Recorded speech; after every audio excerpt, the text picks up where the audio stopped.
guys, welcome back to the Level Up Dice Tabletop Arena right here at DreamHack. I'm Ann Richmond, this is Risa Patron, and we are here from Active Player Network. We do all sorts of content on Dungeons & Dragons, other RPGs as well, and also other tabletop games. We cover the gambit. We are here all weekend streaming board games and other tabletop adventures right here from the arena at DreamHack. And if you are interested in our content, we have Let's Plays, we have how to play videos and overviews. We have a show called Get the Game on YouTube where we give you previews of all sorts of games coming out. If you're new to board games, about 3,000 titles drop every year.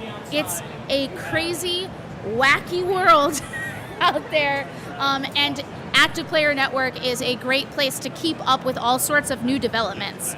Now, one of those things that would be easy to fall through the cracks is the Dungeons & Dragons Essentials Kit. And this came out as a kind of addition onto their already very successful starter kit. But one of the things that we wanted to make clear to people is that it includes rules for one-on-one play with a DM and a single player character.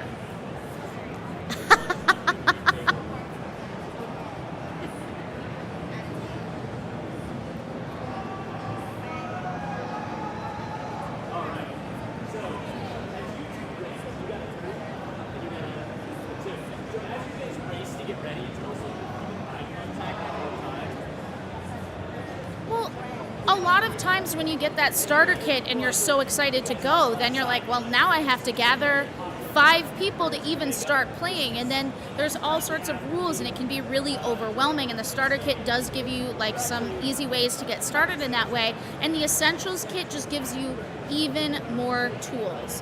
One thing that I hear from new players all the time, because I'm a crazy person and I love to introduce people to Dungeons & Dragons as much as possible, but the thing about it is that it's a lot of rules. So when I sit down with a newer player and offer to help them roll their character, it's like handing them a globe and be like, everything you need is in this world, go find it. So it's too much. Yeah. And so what they do really successfully is they offer you this Essentials Kit rulebook. Now, compared to the typical books, not just one book, many books, Xanathar's, everything from the standard player's handbook on through Xanathar's and any other additional materials, the Dungeon Master's Guide, it's a lot of information. This is only, I was like, it's 65 pages, it's 64 pages. That's the whole thing. And in this, it includes everything they need to make their own character and walks you through that process. But for every single person, they'll also be able to see a limited spell list, which I thought was the coolest thing. Because with all of those additional things, you'll be looking through books upon books upon books to choose your spells, even at level 1. And here, they just give you a good selection. So it makes it a lot easier to parse and understand. And they also start you off with Bard, Cleric, Fighter, Rogue, and Wizard. So some classic archetypal classes where nothing gets too crazy complicated at the outset, and they kind of guide you through the process of building those characters. Now,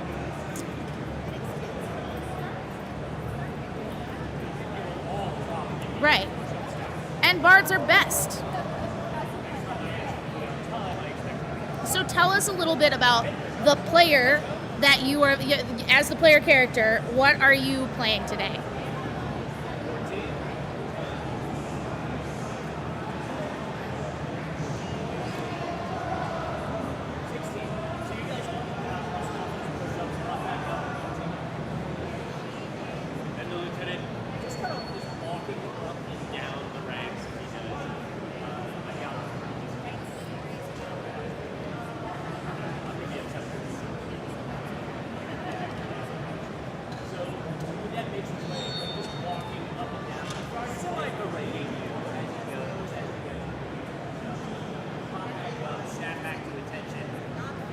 Yeah. Yeah.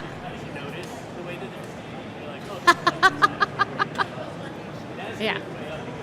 Just you wait. Alexander Hamilton.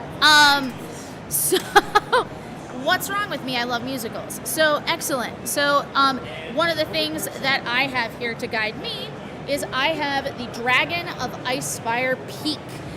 This is their follow-up to Lost Mines of Phandelver, which is the highly popular adventure that came in the starter kit. It is something that I have played through multiple times as a player. I played through on different characters and then forgot that I had played it, and so someone was like, "Did you play it?" And I was like, "No." And it took me until like a certain point to realize, "Oh yeah, I have played this, but only partway through." So I did get a chance to play that. This all happens around the town of Phandalin, which is kind of your staging area. The game also comes with this awesome map. It also has the Sword Coast on the other side. If you want to turn that over so they can see it and then turn it back. So you can see the entire Sword Coast area that all of these places will take you to on one side. And then on the other side, you have Phandalin. So you can really see everywhere you can go in that town, which is awesome. Right? So that's one of the cool things. They also give you this box of cards, and they're perforated edge cards, so they all come in sheets, and then you pull them apart, and it gives you the ability to have initiative trackers like this, if you want to show that in the camera over there. So you can just hand these to the people at the table and make sure everybody can get through and keep track of initiative in that way, if that works for you. They also have status effect cards.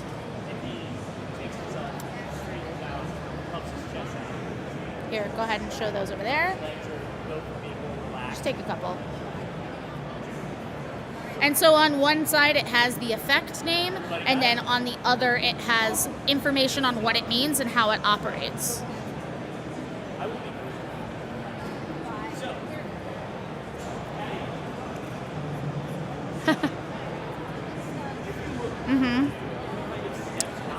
And the thing to keep in mind on top of all of that is that we're going to play a one-on-one game.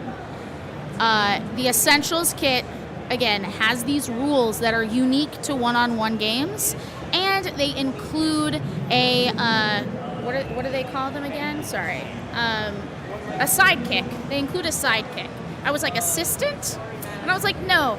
So they have rules for sidekicks, and you can choose between warrior, spellcaster, and expert. And we're going to get into that later, but they give you stat blocks for all of that. And as the DM, they've... Hi, guys. Hi. Sorry. No, it's okay. We're just streaming, so... But hi! So basically, what's happening is you'll be able to, as a single player, choose between those options, and that will come up today. We are not playing through the entire Dragon of Icespire Peak today because that would be insane. But what we are going to do is play through a little bit so that you get a taste of what this world is like and what some of the main themes are of the adventure. Remind me of your character's name again? Ellie. Okay.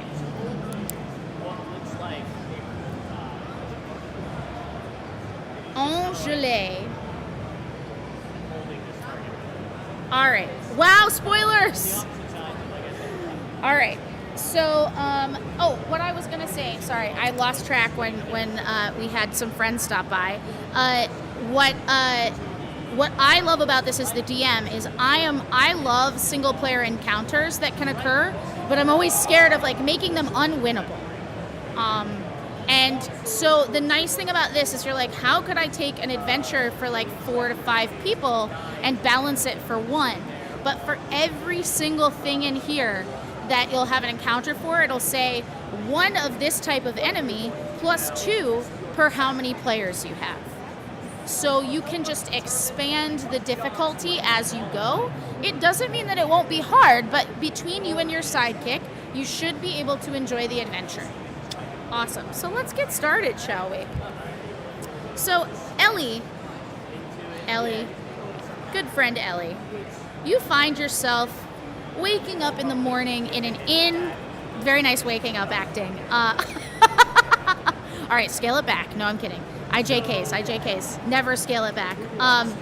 So you end up waking up in an inn in Phandalin. You have heard from a gentleman named Harbin Wester, who sent you a scroll that said that he very much enjoyed your last set of books, and thinks that your understanding of the hero's journey is second to none, and that in Phandalin they have lots of adventurers come through, but he seems to be betting on the wrong horse quite a bit, and they have what some might call a dragon problem. He says there's a white, he had said that there was a white dragon kind of terrorizing the countryside in various locations, and that he would love if you would come and have a look at their local adventuring stock and see if there be even a single dragon slayer among them. So you have now been in town for at least one night. How long do you think you've been chilling? For a couple of days, supplying, stocking, seeing things. Is there anything in particular that you'd like to do today before you go see Harbin? And you can see, since you've been here for a couple of days, you can see all of Phandalin. You've had a chance to walk around. Yeah. Is there anything you need or would like to know? I don't think so at this moment. I imagine that I've kind of spoken to some people. What's the general vibe of the town regarding the dragon? Do they seem afraid of it? Do they seem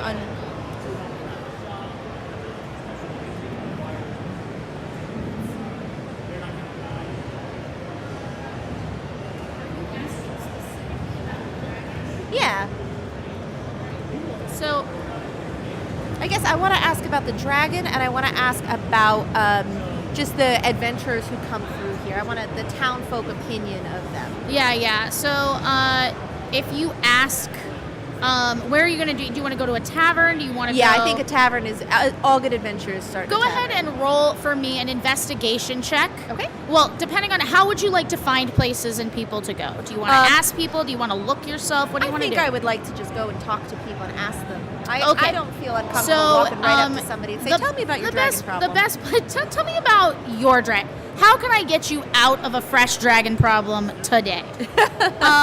So there's like a miner's exchange. There's an inn. An inn is probably a good place to see people. Great. The Stonehill Inn. That sounds great. Yeah, it's like a modest 2-story roadhouse style building. It has rooms for rent on the upper floor. In fact, you're probably there. That's probably where you're staying. So if you want to head down, you will see a human male behind the counter. Excellent. And you are free to approach him with any and all I think questions. That's the perfect place to start. Okay. Someone who is employed and has to talk to me and can't walk away from me. Yeah, he can't walk away from you. And why would he want to? No, of course not. So I will approach him and I will say, "Good sir, good morning. How are you?" Good morning. Can I help you? I would love to know a little more about this wonderful town of Phandalin. Well, not many people traveling here because of the local dragon menace, but some adventurers come through because apparently there's coin to be made in that. Not that people's businesses and livelihoods aren't on the line as well. That is clearly more important than making money, of course, but everyone has to make some money. So what do you mean dragon problem? Tell me more about this. Well, Is it an infestation? from what I understand, one adventurer who survived an encounter said the beast called himself Creovan. I don't suppose the adventurer managed to spell that name out to you, did he? It is Cryovain. And I have a notebook, and I'm taking notes as I'm talking to this man. Yeah, he looks at you with a very surreptitious raised brow as you do so. And It says, "Does diligent note-taking help you with doing diligent something?" note-taking is the first step of an artist's craft. Oh boy. This My is about to be memory a is long day. horrible. Yeah, so he says he's been roaming the countryside everywhere, from Axholm to Nomengard, the High Road, Icespire Hold. He's been seen in the loggers' camp. He's been seen all over the place. I'm going to stop writing all those places down then. Yeah. So a lot of traveling he does. He can fly. You do know what a dragon is, Missy. Of course I do. Of course I've written Okay. many books. Just checking. But he is a white dragon, so he's known for hunting and being very ferocious. Yes. Lots of farmers out there, farm folk, don't much care for it. Understood. And how long has it been here? Well, he's been around for months, and several adventuring parties have been sent out to deal with him, and none have returned successful. Some of them ain't been returning at all. But that creates a good turnover for me. And he points upstairs to the rooms for rent. So your livelihood seems to be doing just fine. Well, less and less people coming through. It's good turnover if other people are coming in as others go out. Are any adventurers who've faced the dragon here now? I'm sure you might be able to find the Lion Shield. Let's see here. Lenane Greywind at the Lion Shield Coster may be able to tell you more about adventurers who have seen him. Excellent. But most adventurers who have seen him want to take other jobs. If you wanted to see other adventurers, this place gets full around lunch. Excellent. I may return at lunchtime to do so. It's morning, by the way. I figured as much. Oh yeah, we covered that. That was the very first thing we No, covered. you're good. Yeah. And I will slip him my business card. Okay, what does your business card look like? It is it's a piece of parchment, and I've artfully burned the edges. Amazing. I do it for every single one, and it just says Ellie Ingenway, master author, and it's got some fancy doodles. And he designs kind on of like has it upside down, turns it around, inspects the edge, and goes, "Left this one too close to the campfire, did you?" It's a personal touch. All right. And he just like takes it and puts it in his pocket. Not everyone appreciates fine art. Yeah, this seems to be a pretty simple, like, salt of the earth individual who's like, I just want to run my inn. He says, "You don't sing, do you?" Oh, I love to sing.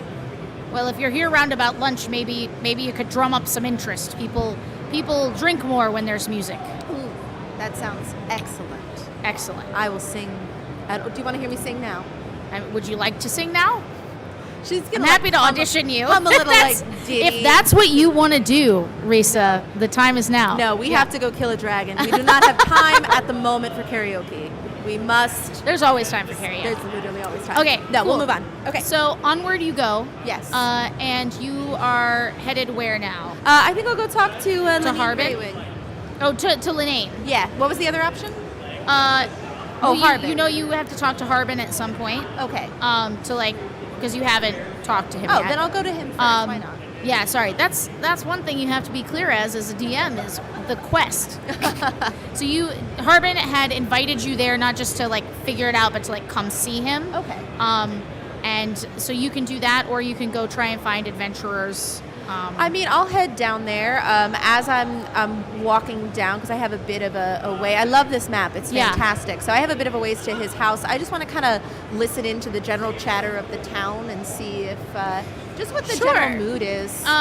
Cool. So I actually do have Phandalin Tales as a table I can roll on in here. That's phenomenal. I did not know that. So I'm going to go ahead and give you one. So,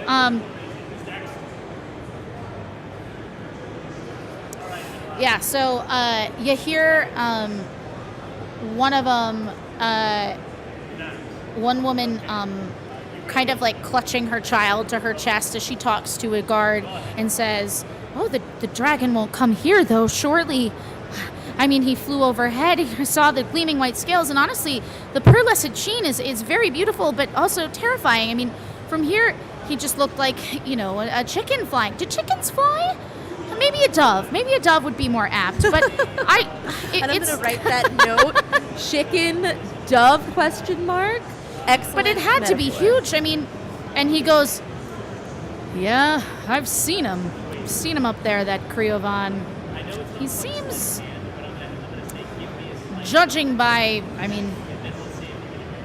my couple of times I've seen him up a little bit closer and farther away in the sky, always flying overhead, obviously, but he's probably about the size of, if you've ever seen an elephant?" And so they're basically sitting there talking back and forth about how big he is, and she seems scared, Okay. but not like debilitatingly so, if that makes sense. Yeah. So she says, "Well, of course, I mean, as long as they don't come here, you'll be there if that happens." And he's like, it suddenly hits him like, "Oh God, I will be here. I'm a guard." Yeah, Uh-huh. so he kind of like walks down the street with a 9-mile stare in his eyes, and that's kind of the end of that. Oh, this poor provincial town. All right.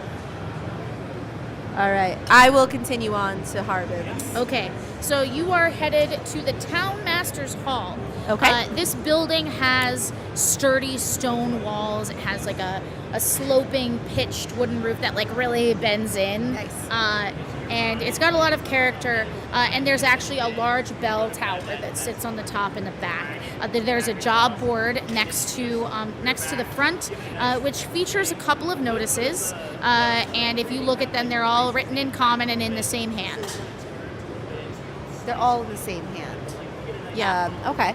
And I don't want to stop too long, but can I just kind of see what the notices are? Yeah, sure.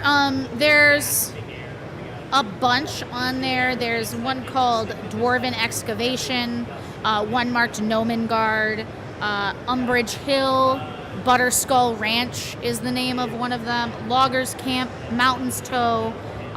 They all seem to be varying difficulty.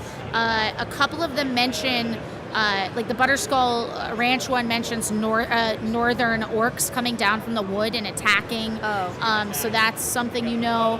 There's ancient dwarven ruins in the mountains. They'd need to be warned that the dragon has been moving towards like a wider area. Okay. And so that they need to be warned of that. Nomengard is a gnome town.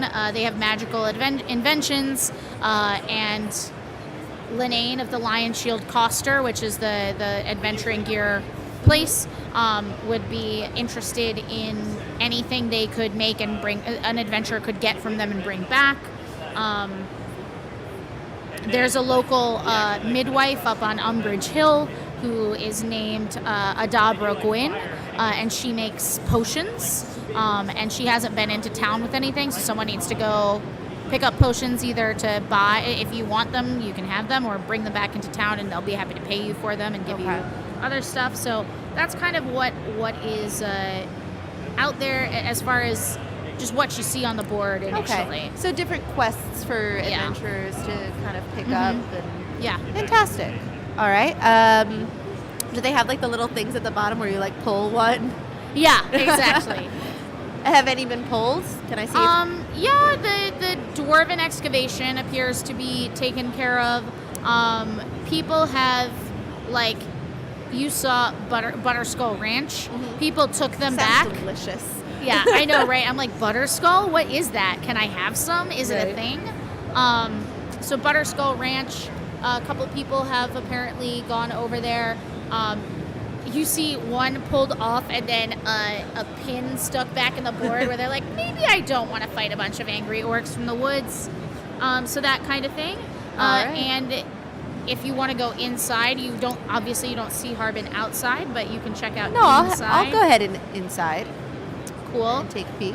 So you head inside, and you see someone who's just like shaking their head in frustration as they like push out past you. They kind of like clip your shoulder a little bit. She appears to be like a very tall moon elf with like greenish skin and like a cowboy hat. Okay. She's like, excuse me, and passes by. Oh, pardon me. I'm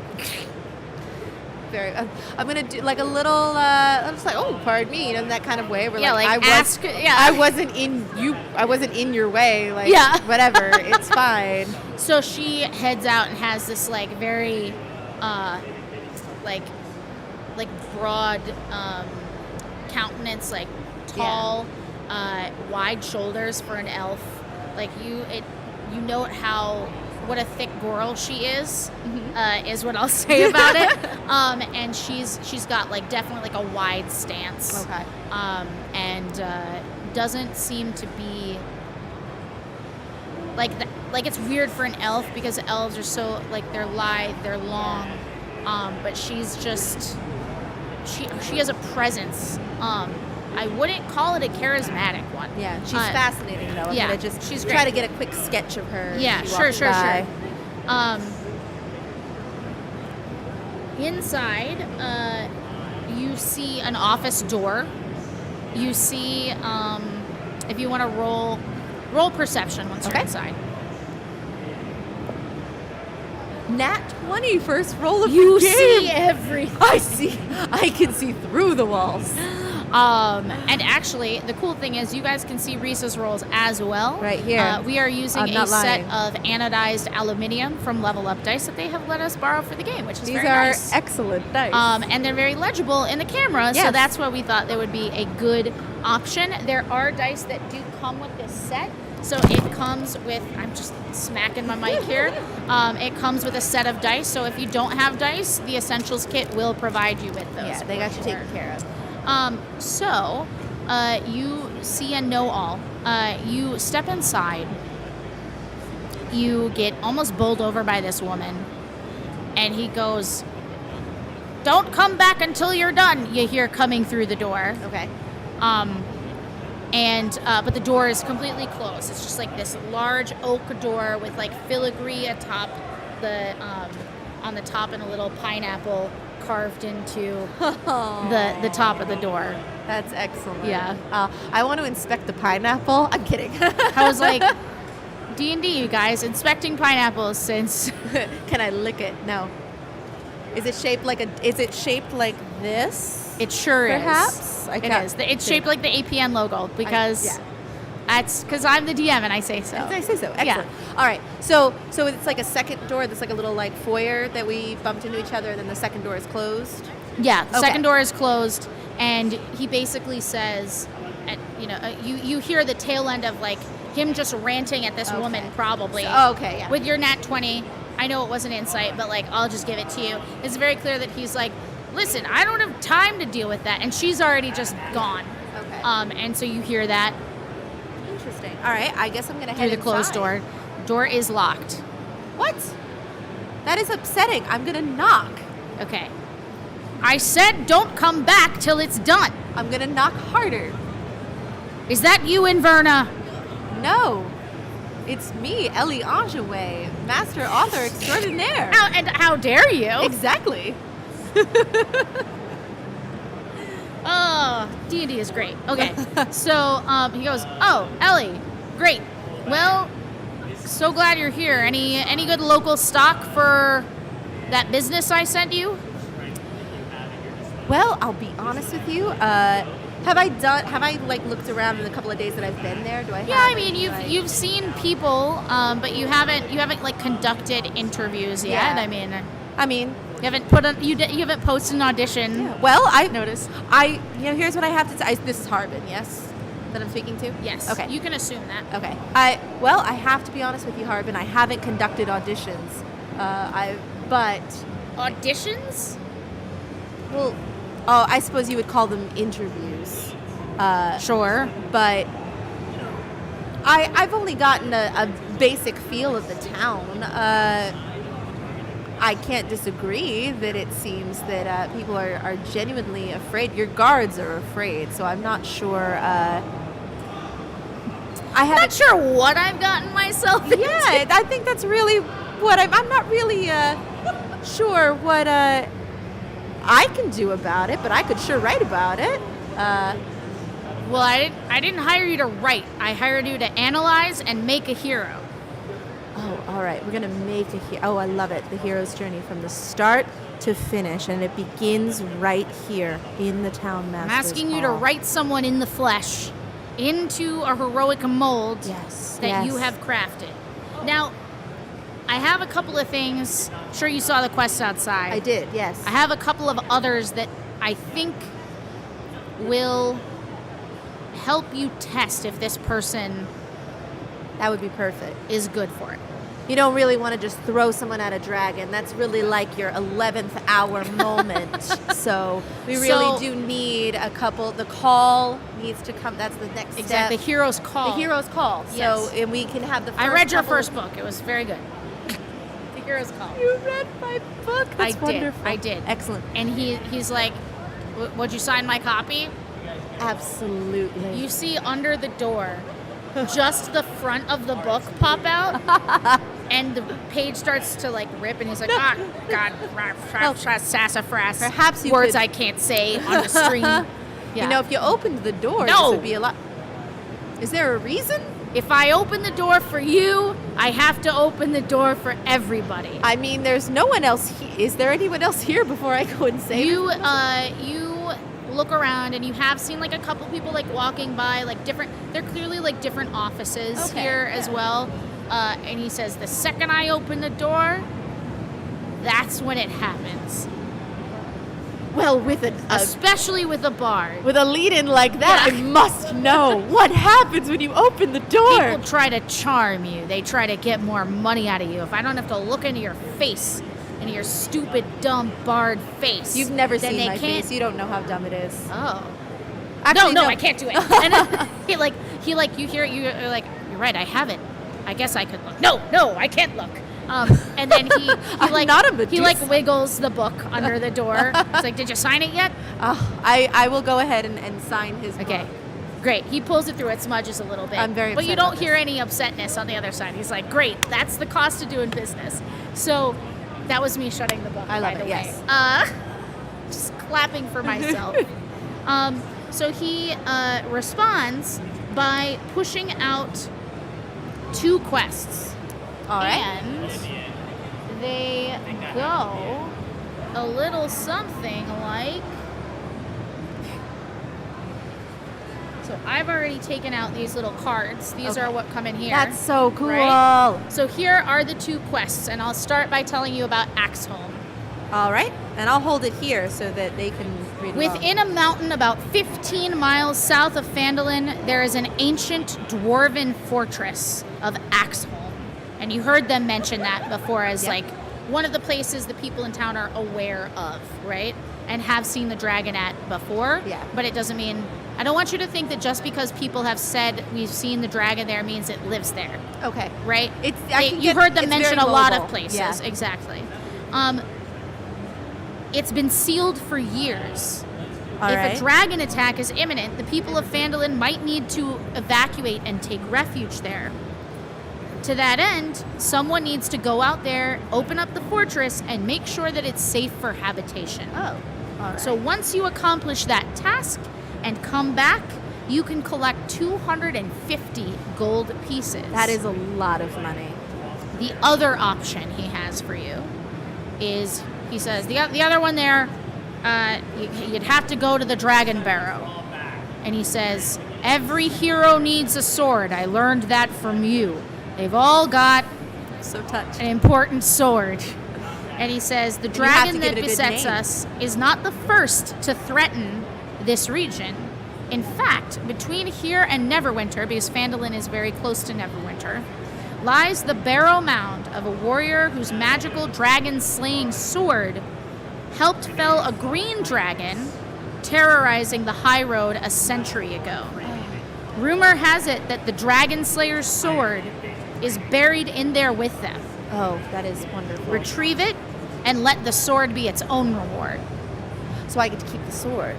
You can keep it, or you could outfit your perfect dragon slaying adventure with it. You can do what you want. Yes.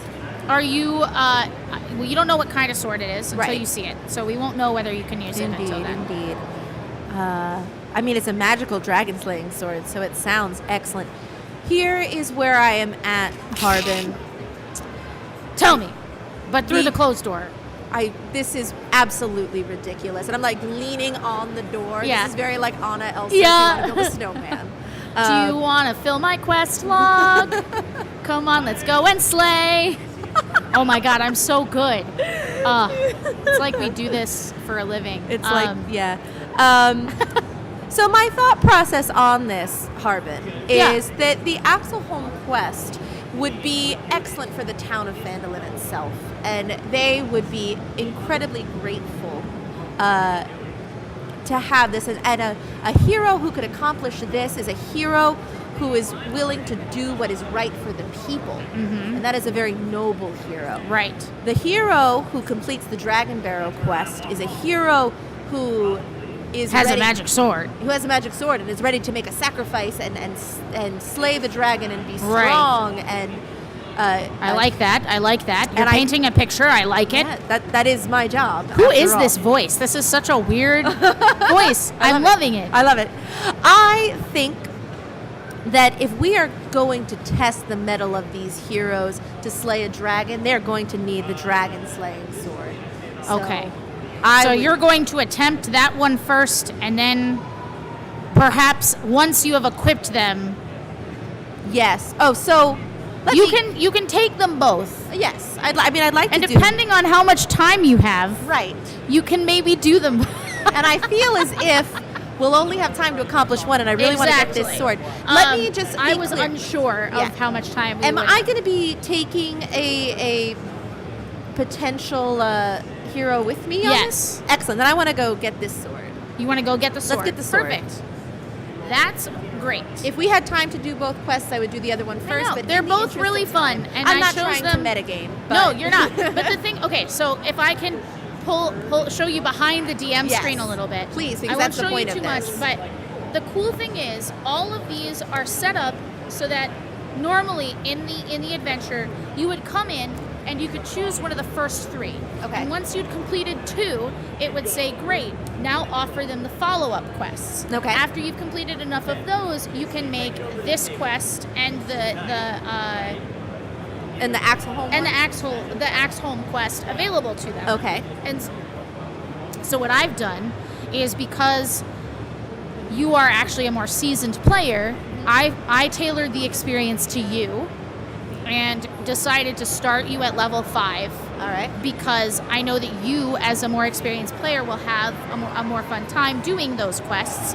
And these are also not quests that if you then like what you're seeing and are out there and want to try this out, this is not going to ruin any big surprises in the plot for you. But it will give you a flavor. So that's why I kind of bent it a little bit. These are also adventures that not everybody can get to, because we'd be lying if we said that D&D groups don't fall apart sometimes and you don't make it farther into the story. So this is something what you you want to do is just run a one-shot, each one of these dungeons or adventures can stand on their own. And at the beginning, for instance, Butterskull Ranch, since it is delicious, it says it's balanced for characters of 3rd level, but characters of 2nd can survive it if they try to avoid combat. That's you know what I mean? Yeah. So it gives you a sense I'm a new DM, and I'm using the Essentials Kit so that I can learn what people are capable of. Yeah. And it really does guide you in that way, and I appreciate that so much about it. And again, it means you can just take the adventures here, add them into Phandelver if you want.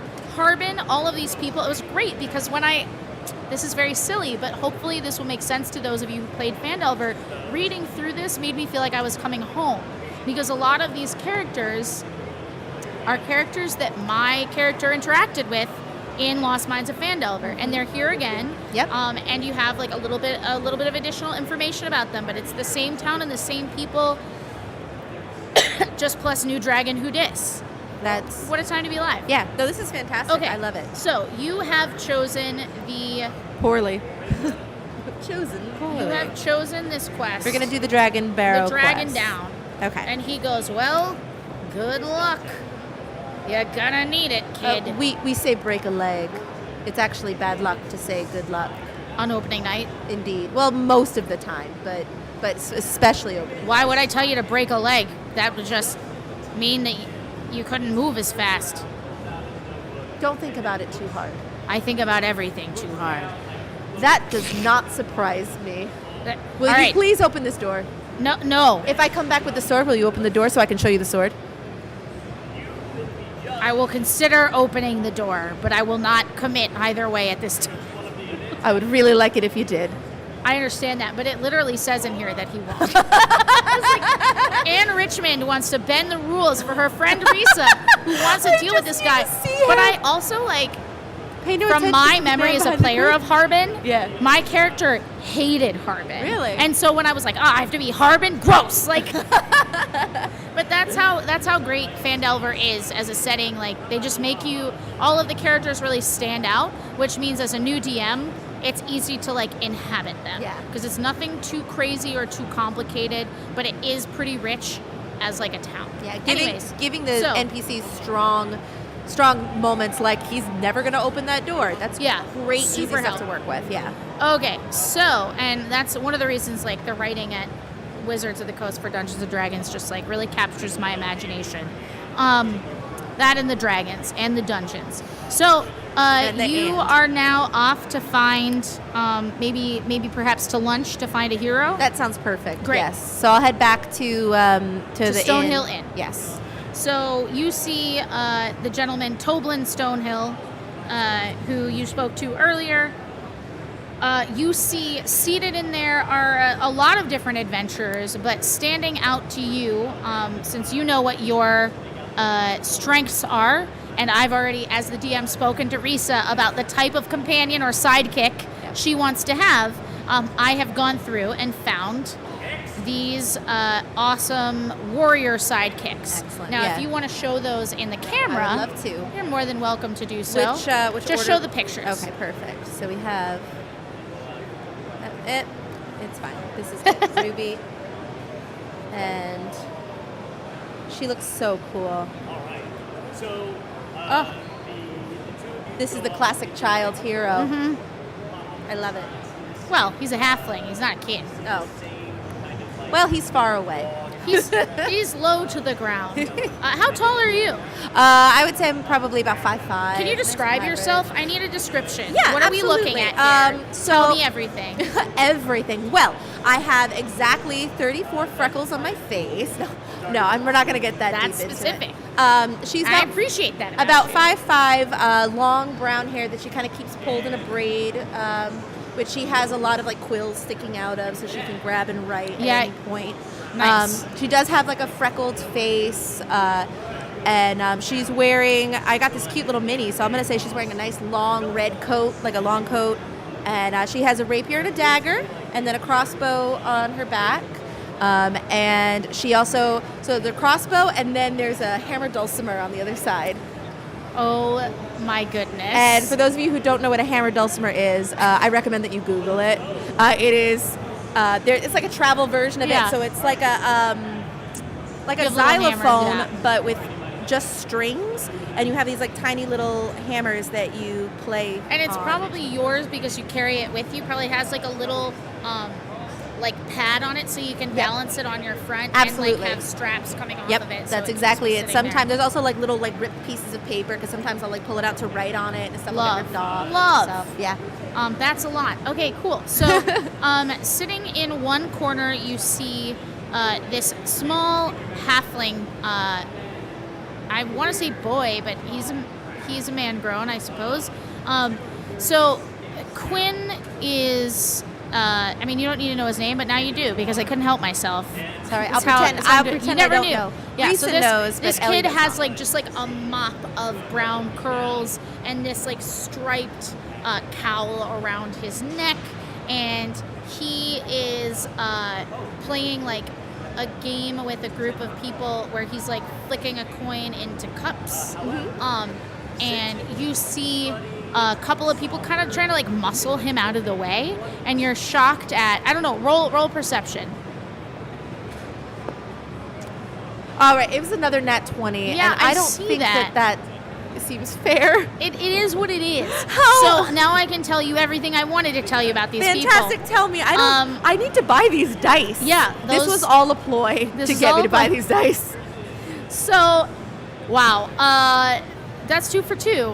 How likely is that? Probably not. No.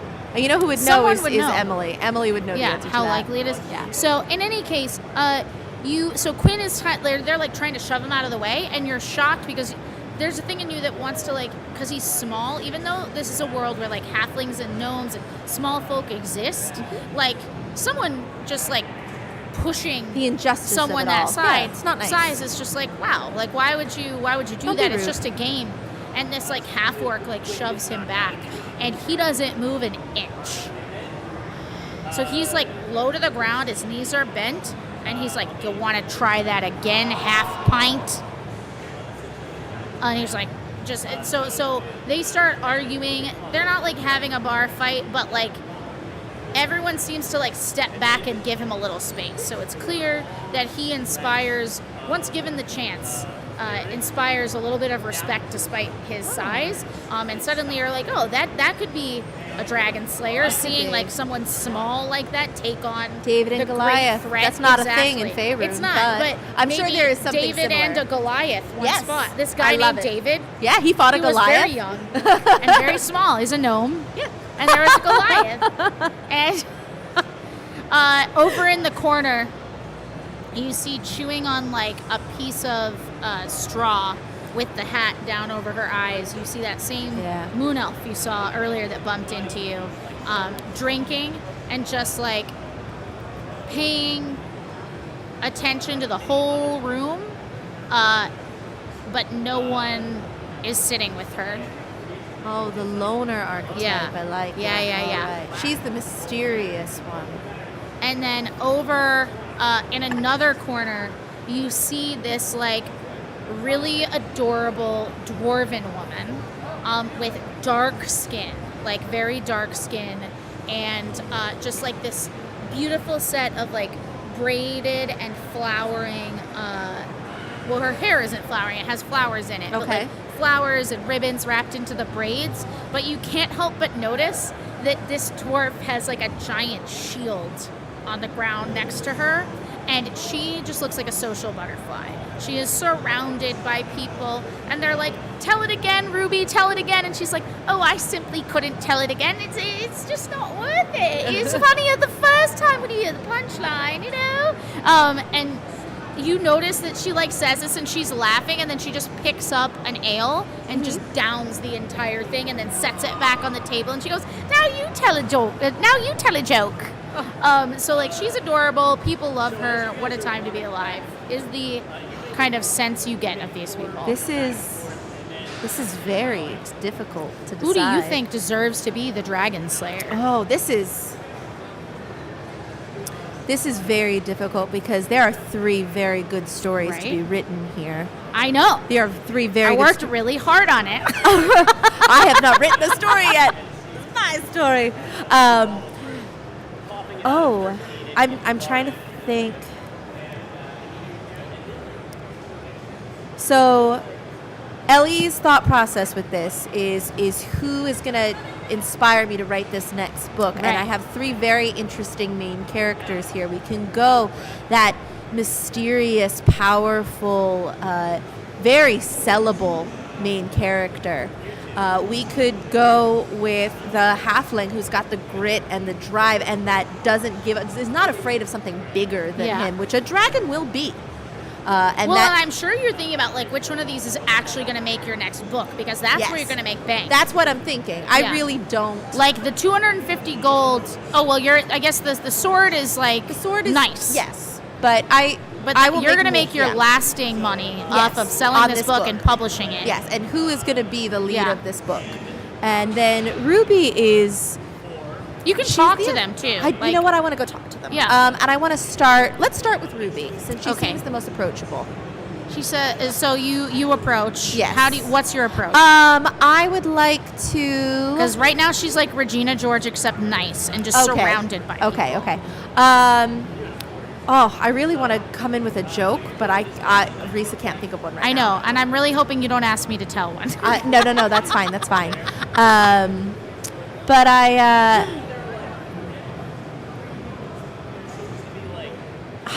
I can't think of a single joke right now. You could do something else. D&D. I would like to come in and I think I would just like to sit down and why not? We'll just cut right to the chase. Yeah. And I will sit down and say, hello, everyone. I am Ellie Ingenway, master author extraordinaire, of course. So I'm here to write a book about this dragon problem, and I am looking for a new main character. A new main character? Well, have you met anyone good yet? I think I might be looking at her. Oh no, I couldn't slay no dragon. Why not? You seem... I mean, what's that shield for? If not to shield you from a dragon?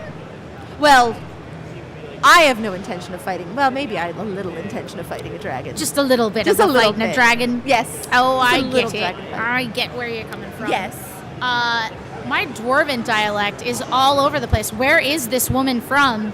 I couldn't tell you. Perhaps that's part of her mystery. I Yeah, love it. it's I'm gonna part of- make a just little write note. that in there. Incredibly mysterious, She's- changing dialects. It's very fluid. Yes. So, I yeah. imagine she is. Hello. She must speak many languages. Yes, quite. So basically, she goes on to tell you a little bit more about, like, if should you ask, she came out here to find a party. She kind of like reveals that it's hard to find a good party because everyone just likes her. Okay. And so she feels like no one really understands Ruby, Oh. you know? Yeah. And so there's like that little bit of like it's so hard, but like there's something maybe, I mean, it depends how you think about it, but like it's just so hard to be pretty, like is kind of the sensibility you're getting from her. Interesting. But like in a really genuine way. And people just wouldn't that, like, think of you as just a pretty face Yeah. or just a nice person if you were to do something as grand as slay a dragon. yeah. Interesting. But she doesn't seem sure that she's capable of doing it. Oh, and she's unsure of herself. Yeah, she's kind of unsure of herself. But she doesn't ask you. I mean, how are you presenting it to her? Are you like offering her the job? Or? I would say straight. I would like to almost like I'm conducting interviews. I'm writing notes. I'm making it very clear that I'm. Well, she says, well, what exactly would you need from me? Do you need me to go with you? And then would there be pay? Yes, indeed, there would be. If you are offered the position, we would go on this quest together, and there is a. That's so nice. She's Mrs. Doubtfire. I don't know love why. it. I don't know why. I know, that's but perfect. She is. So yes, there would be a payment involved, either of equipment or of gold, depending. All right. Well, I'd want to send money back home to. Where is this? My family lives in Gnomengard, All right. which is strange because it's mostly gnomes, but we like the small folk. We don't really live at home anymore. I don't fancy the underground life. You just don't. There's quite no fit sun. in. And you love clearly you love the sun. Oh, I do. I understand how it feels to not fit in. Yeah. That is an excellent story to Great. tell. I will take the Cool. note and I will say thank you, Ruby, so much for your conversation. Who's next? I'm gonna go That was to Ruby Hammerwhacker. Is her what a name. name too. That's Yeah. phenomenal. I'm gonna go talk to Quinn next. Quinn. Actually, no. I'm gonna talk to Averna next. Inverna? Yeah. Okay. And Can I help you? how'd you like to slay a dragon? A dragon? Are you kidding me? What, you already did it before? Huh? Have you already done it before? And she like looks like, are you crazy? Like, Oh, why? okay. How dare you walk up to me and ask if I want to slay a GD dragon as an opening line? She tips her hat back a little bit with her finger and like takes the measure of you. And says, "What makes you think I'd be a good partner?" To be honest, I don't. I don't know much about you at all, but, and I introduce myself again, that I'm writing a book, and you seem like the type of person who would make an excellent protagonist.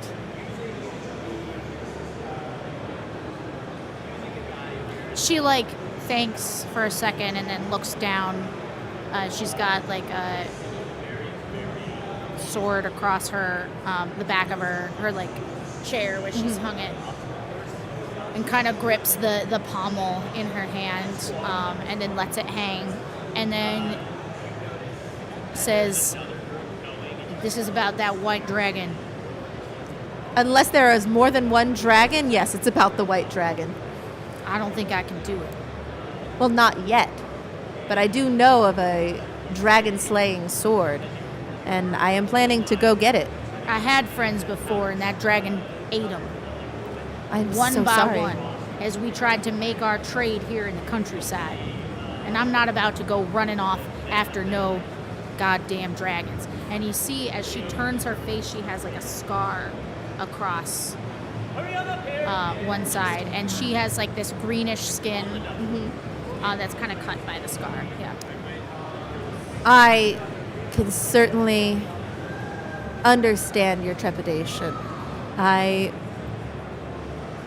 implore you to rethink. However, it is not out of the realm of possibility for me to select another Well, I don't have any gear or anything to take with me. I mean, except for just basic things I got in my will and my knowledge. I don't have. Do you have knowledge of riches. this area? Well, sure. I mean, I've been adventuring here for a bit, but I mean, I'm not good at no book learning. That's all right. I am more than good at that, and I slide her my card. She goes, "Leave this next to a campfire." Why does everybody artistry? I worked so hard on this. Yeah. It's fine. This is fine. It's fine. It's not a reflection of you, Ellie. It's all right. She goes, "Is there money in it?" Yes. More than even you could imagine. Sorry. More Star than you Wars could ever happened. dream. Yeah. Star Wars happened. I had to be a part of it. Will always happen. And she goes, I'm in if the coin is right. I got a score to settle with that here beast. All right. I will be back. But it's good to know that you are at least amenable to the idea. Yeah. All right. And I'm going to go ahead and roll an insight check. I would love to. I'm gonna Feel really free to roll ask this. if you can Yes, roll certain yes. things. Like Risa and I know each other really well, so like I feel like maybe you can you read me and pick me up, but like feel free if you feel like you're not getting information that you need to ask. Yes. Yeah. That would be a 5. So not plus- another natural 20. No. I'm sure I'm not going to get much. Where's my insight? Come on. There it is. +2. So that's going to be a good old 7. Okay, great. Hard to read. She's so mysterious. I I know. love it.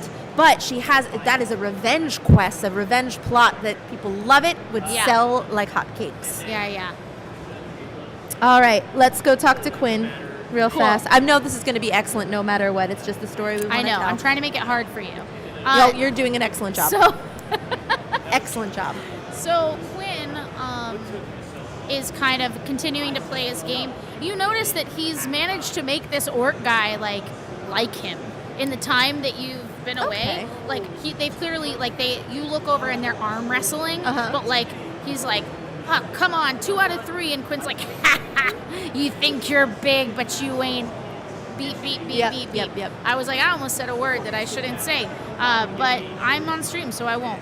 So, but yeah, he's clearly like taking the Mickey out of him, and like they've now moved past the like, I'm gonna kill you if you push me, to like the like, oh, we're both bros now and we can razz each other. That's excellent. Yeah. He's so charismatic and I fun. know. That's excellent. But not that charismatic because no. he's a fighter. Yes, indeed. Not as charismatic as me. Or a warrior by sidekick terms. Yes, that's true. I like that. All right, I'm gonna. I guess I'll wait it out and like wait to see if he kind of like moves on or is ready to. Yeah, to so have a eventually conversation. the arm wrestling stops. He collects like a couple silver in like a gentleman's bet, if you want, Yeah. a gentle halfling's bet, and it's clear that he enjoys the gambling from what you've seen so far. But yeah, All right, so and he I'll, just sits there and begins like the orc has delivered him his lunch and a couple of silver, and the orc like pats him on the back and ruffles his hair, and he's like, "I'm not a kid, don't ruffle my hair." And like he's like, all right, I see you next time, you know. I love it. All And right. off he goes. I'm gonna sit down next to him. Yeah. I'll slide right into the seat that the half orc left, and I'm say, "Good day. My name is Ellie Ingenway, master author extraordinaire." I'll slide him my card. Oh, that's nice looking. I say you put a little extra. I mean, like he doesn't even finish, and she gets so I had excited. to give you at least one. She gets so Yeah. excited. He's the one. That's it. You're hired. it. You're hired. Yeah, he goes, "You do that yourself?" I did. You're do pretty that myself. creative. Thank I you. tried to do that, but I'm not fast enough with it. You know, it just kind of like The fell whole in the thing fire. will burn It right just up. went up. You yeah. have to be. It's Really very careful. quick. Yes. It. Yeah. The smallest flame can just burn up real fast. That's real poetic. That is my job, after all. Oh, you're a poet? Well, I do a lot of different things, but I am mostly an author of novels, adventure novels, and I'm looking for a new protagonist. What's your name? Ellie Ingenway. Haven't heard of you. No! Why wasn't I doing that for everybody? Oh well. I love it. Let's see. I assume no We'll one's go heard back. of me. Okay. The first Ruby had heard of you, I love it. and Inverna had also heard of you. That's surprising. Yeah. That's a little. But she didn't like let it get to your head. She No, was of course like, not. Yeah, I mean, I read that first book. What of it? Yeah. You know what I mean? Oh, of like course, that kind of of thing. course. It was all right. Yeah. Not great. I lent it to another person. They died, but they didn't even get to finish it. So you know what I mean? Like, so you're not that great.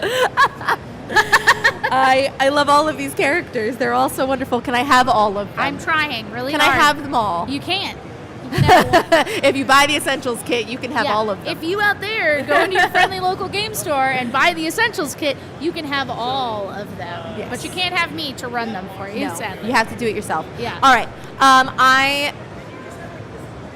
All right. So I have to get back. What did we just talk about? You were saying I'm this author. Oh yes. And I'm looking for my new protagonist. That's it. I noticed that you do not shy away from a fight just because the odds are a little uneven. No challenge is too big to overcome. My Papa Bartho used to say, the bigger they are, the harder they fall. Why is he also Southern? What is because happening? it's a the small bigger town. they are, the harder they fall. And I wonder how hard a dragon might fall.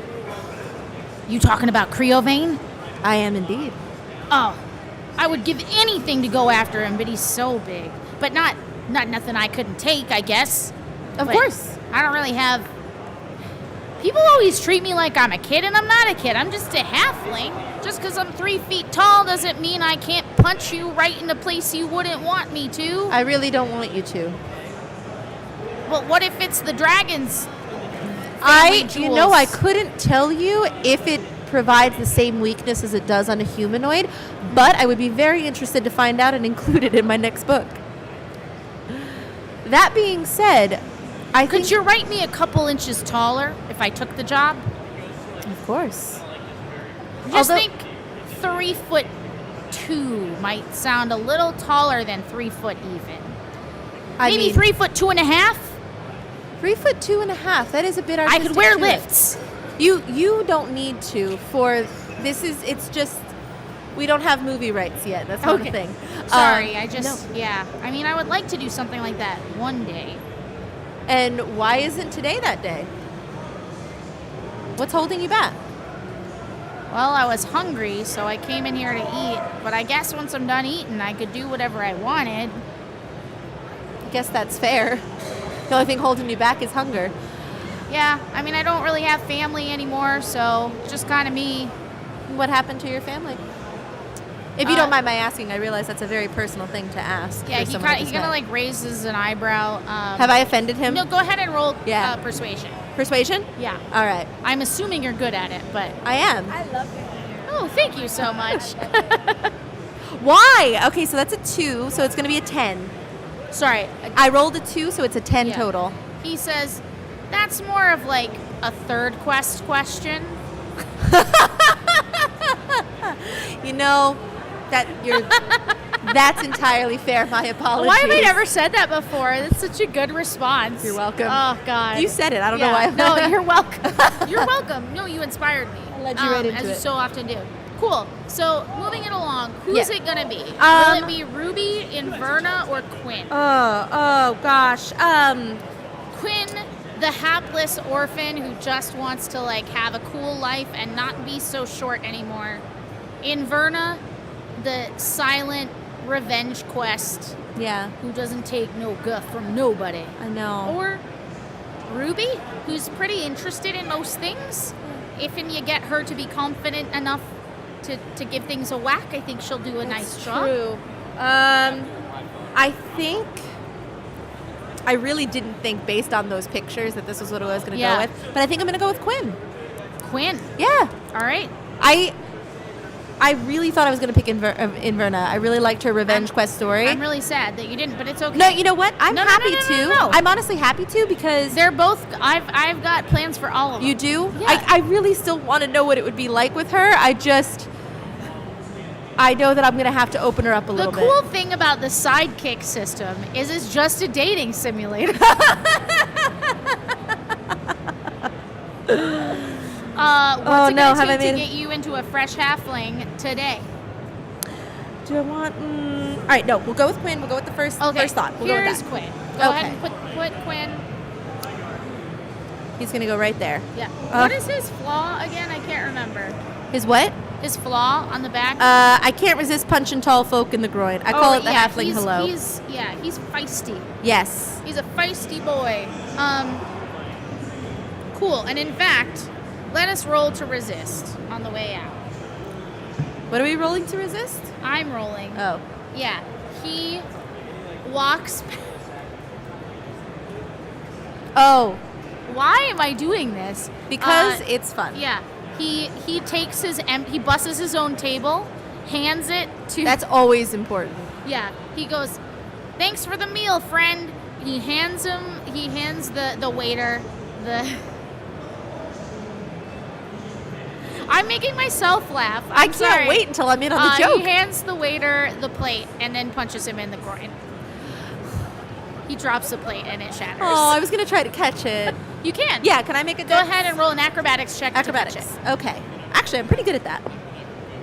14 plus 6, so a 20, not it. nat. Oh yeah, you catch it. Yeah. Right at the last second. Yeah. And he goes, come on. Well, let's go. And then you are able to do it No, with the plate. no, not impressed that I've done that. It's fine. This is fine. I'll make People, a let's note. see. Do people care? I'll make a note that he's just not impressed by me. People are mostly listening to Ruby's next joke. She's, you know what? Yeah. She's pretty cool. And as you go out, you see Inverna kind of looking like hopefully, and it's clear you're leaving with them, and she pulls the hat down. I over know, her I eyes. regret my decision. Oh, I'm so upset. It's okay. The next time we play, we'll pick her. Yeah, and if you die, you can come back to town That's true. and hire, as long as you get out. No! Hire Inverna. That's horrible. We can't let All it right. die. All right, so moving on. Let's move on. Let's go get a to, dragon sword. This next portion. Go ahead and roll for me a history check about Dragon Barrow. All right. 13 plus 4 is 17. Great. Yeah, that's enough. So, in your kind of research about the area before coming out here, because you knew you were likely to go adventuring in this area during this period, you read a tale of Lady Tanamir Alagondar. I'm going to do my best to remember how I spelled Lady it. Yep. Tanamir, like Tanacon, but not. I'm sorry, Yeah, that's it's a fine. YouTuber joke. It's fine. I've got it. And what's wrong with me? Alagondar. Okay. She was a royal scion of Neverwinter, a little more than a century prior. Along with 2 parties of adventurers, she ended up fighting and killing Azdraka, which was this green dragon that had terrorized the High Road. Lady Alagander died in battle with this creature after he was killed, and the nobles of Neverwinter paid to have her and her party, who didn't make it, basically, the rest of the party that didn't make it, interred in this dragon barrow.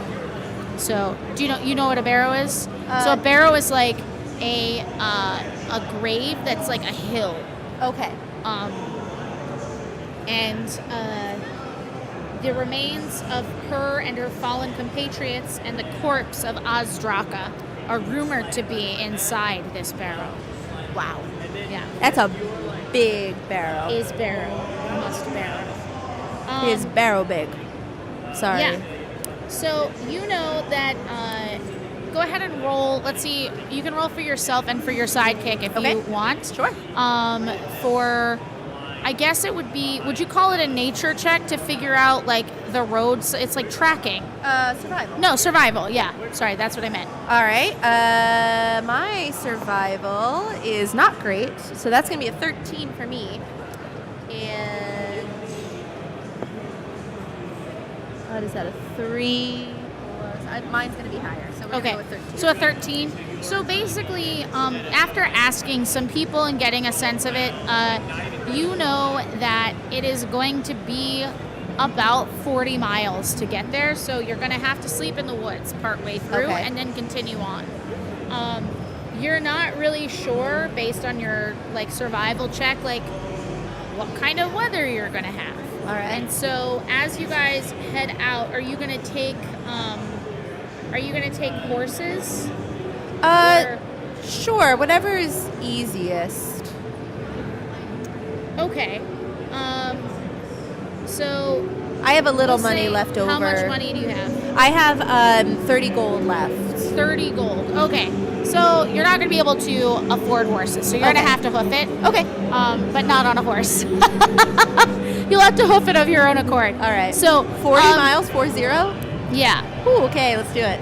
Yeah. So you guys are able to wake up like the next morning, basically, and start, and you'll go all the day. Okay. It's loud in here, guys. What a time to be alive. That was intense. So you are able to make your way. The first day is rough. It's been a while since I've done a good quest, so I'm a little out of practice. You are able to make it. It's probably going to take you more days since you don't have a horse.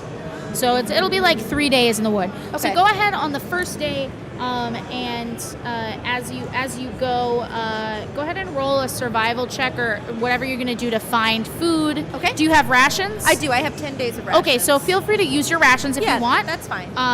And you can use them. And I imagine that he has some they as well. have some as well. On the second day, a cold wind begins blowing in from the coast. All right. And it just begins to rain. I hate it.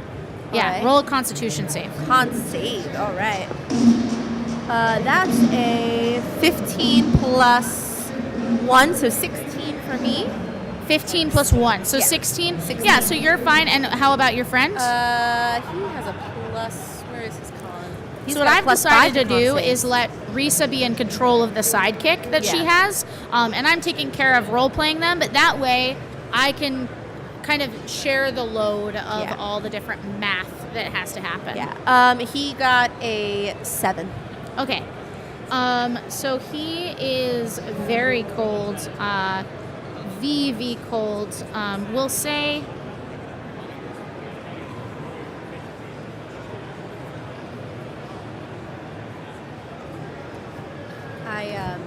I do have some torches. I can have him light a torch to keep warm. Yeah, I would say he's looking. Well, I would say, let's see if he gets frostbite. Oh, this is horrible. We haven't even started. But after that, you can negate these rolls by keeping a torch Okay. open. Yeah. Okay, so he takes, over the next day, 4 damage from frostbite. All right. Let me also do what I'm supposed to do to see. Okay, so we're gonna say that you get there. Go ahead and roll the second day. It's like light rain, but it's fine. You just keep torches out. Yeah. You're able to do it. This is not fun D&D. That's something that I always think is interesting. Is like how much is dealing with people's resources fun or not. By the time you get there, he'll get those 4 hit points back. Okay. Okay. Yeah. Because it's going to take you like 4 days to get there. That's true. We have 3 long days, we'll rests. say, moving Okay. at the speed you can. And I will now make a very important roll. That's a great Cool. way to scare players to You just go, hear, I'll make a very important roll. A great roar echoing across the this valley that you're passing through. Tell me your and you roll see- was whether or not the dragon was around. Yeah. Oh my god. so I love this. This is you awesome. You hear this roar echoing off the sides of the canyon. Go ahead and try to. Yeah, I was about to say let's stealth this up. There's my good old 6 that I always roll. So that's going to be a 12 for me. And we did not do well. I'm just going to go ahead and say it. We didn't do well. That's a 4 for Quinn. Woofers. Yeah. Okay. It's probably fine. This is it. This is how we die. The one-on-one rules. Didn't expect this Even to happen. The book didn't say one okay. dragon and then like some extra kobolds if there's extra people in the party. So you look up and you just see these giant wings, and this wind starts whistling down the sides of this like kind of valley that you're within, and sweeping around the curve of this like crescent turn in the valley, you see this gigantic thing. It swoops down and picks up a mountain goat, and just rips the head off of it as it's like, and you see it like basically cramming this thing in like a very bestial way, because white dragons are very, I'm being killed. This is mood music. White dragons, man. Wow. They listen to club music. Yeah, summon the white dragon. It is here upon us. So, this is gonna be great. okay, everything's fine, everybody. So this what you can tell that he's more machine now than man, twisted and evil. No, he's very bestial. Like, you go ahead and roll a history check for dragons. How much do you know? Would he have? Yeah, how much do I know? 18 plus 4, so 22. Oh yeah. So you know, it's like it almost like stops you in your track, because you're like, this is the quintessential white dragon, like blood dripping down its scaled It's beautiful. maw. It's like beautiful in its harshness. Beautiful and terrifying. Because you know that dragons can run the gambit from being like incredibly strong, intelligent spellcasters to being beasts, and this is like the most bestial white dragon you've ever seen. You see it, and it sees you. I hate it. And I'm gonna need you to roll for initiative. Are you serious? I don't want to. I'm gonna just go ahead and let everyone know that the last time I fought a dragon, I died. It was Lost Mines of Phandalin. I don't recommend doing it. So this is gonna be fantastic. It's probably fine, right? All right. This is on day 3. Oh no! All right.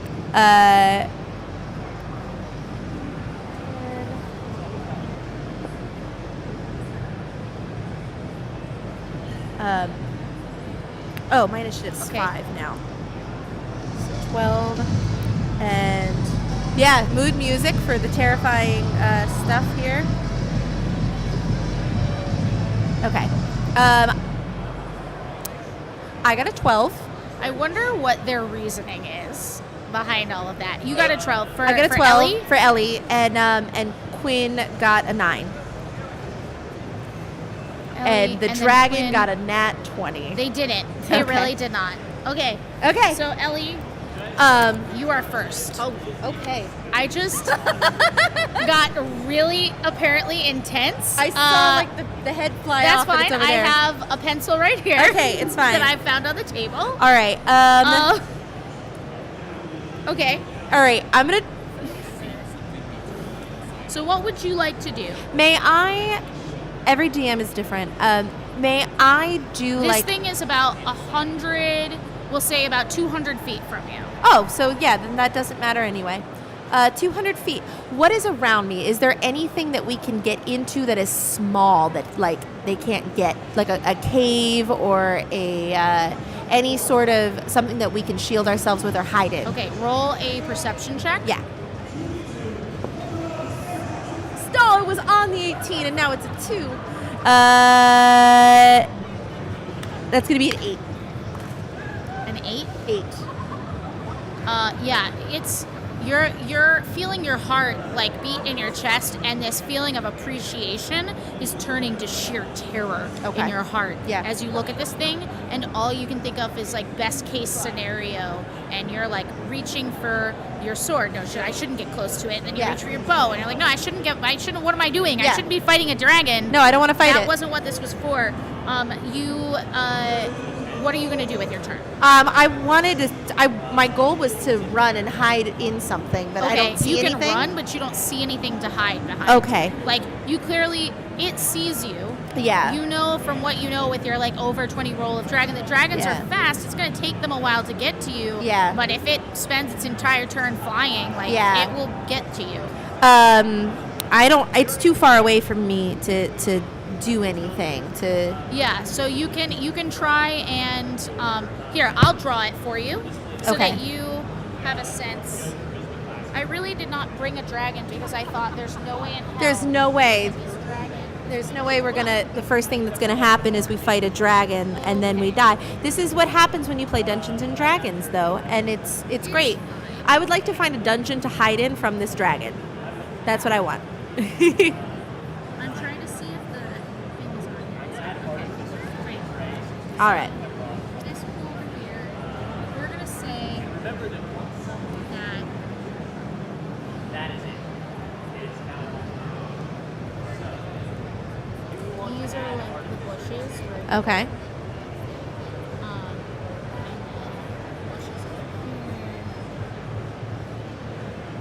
Rocks. Yep. This top.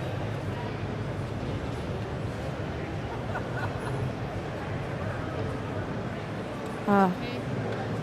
These are rocks. Those are bushes. Bushes. Okay. Okay. Okay. And it's off the map because Yeah. that's Because the it's far away. but you can be behind any of these bushes. Yeah. To get cover, but it knows you're there. Yeah. So you're not gonna it's not gonna fly over you and not know you're there. Yeah. But you might benefit from like Yeah. I think that's the best we're gonna do. Is I'm gonna go ahead and we'll hide behind it. Why don't we hide from 2 different ones so that he can't hit us both at once? Sure. I think that's a good idea. So there's Aww. okay. All right. And then I'm going to prepare Dissonant Whispers if he gets into range. Okay. Actually, that's only 60 feet. That's not So far. you're gonna hold your action? Yeah. But 60 feet is awfully close. But I'm going to do it. I'm going to prepare Dissonant Whispers and hold Okay. my action. And if he becomes within 60 feet of me, I'm going to cast it. Cool. This is not technically big enough to be a dragon. But what we're gonna is? roll with it. It's fine. We didn't expect this to happen, but this is what happens.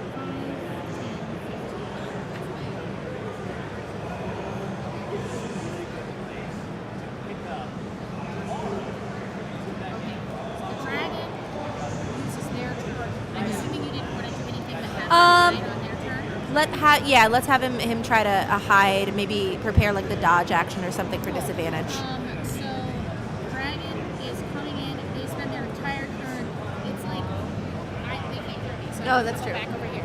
Okay. So I'm gonna ask you to move. I'm gonna ask you to move the dragon. Yeah, from of course, here I on can out. do that. So basically, the dragon gets that far Okay, that's as far because as they it have goes. to use their entire turn Okay. to fly. And you see this thing look at you as it's like throws the remains of this goat against the wall. It climbs onto the wall and begins pulling itself up and like looks between the two of you and then pushes itself off the wall and it shoots into the air. And it kind of like, I like to think of it as like, you know, when you're young and you push off the side of a pool and you make yourself as aerodynamic as possible. Yeah. This is what Creovan does with the air. beautiful. And just like torpedoes forward Yeah. towards you, and then its wings like That's unfurl incredible. and it's like flapping, and now it is your turn again.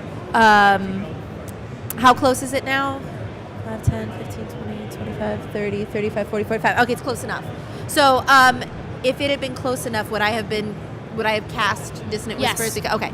So, I don't know how wise a white dragon is, but I'm going to need it to make a wisdom wisdom 13 DC 13 wisdom Okay, save. cool. And for me, all of my stat block is right here in the back of the book. Excellent. So that's pretty cool. And I can't see because I can't see that far. Yeah. All right.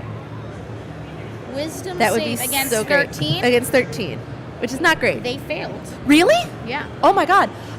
Okay, cool. Wise So is not a factor when you are bestial. that was what I was Yeah. thinking, is that when it Good- was good. yeah. It's a good idea. All right. So and as it's coming, and that's what I'm thinking, that it's Yeah.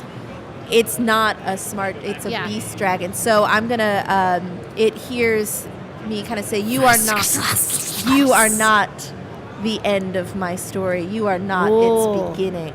Yeah, and it And- like echoes Yep. in its brain. Yeah. And it will take 3d6 psychic damage, and Okay. it has to use its reaction to move as far away from me as possible. Okay, so So roll your dice. Oh wait, where's my d6? My APN d6. Because I have them. Yeah. A 6 to 6, 8, 9. 9. It's gonna take 9 Okay. damage. He takes 9 damage and rears his head back, kind of like shaking. You see the frills on the back of its head like stand up at attention, and it, like against its like impulse, begins to like push back in the air and like does a like front somersault and in the air, and then starts flying away from you. It has to move its movement speed, you Yes. said? Okay, so And it has move to- it yeah. 80 feet. Oh, so it's going very Yeah, far. it's going off the board again. Okay. We'll say to there for shoresies. All right. And now it is Quinn's turn. Okay. I am going to. We haven't seen.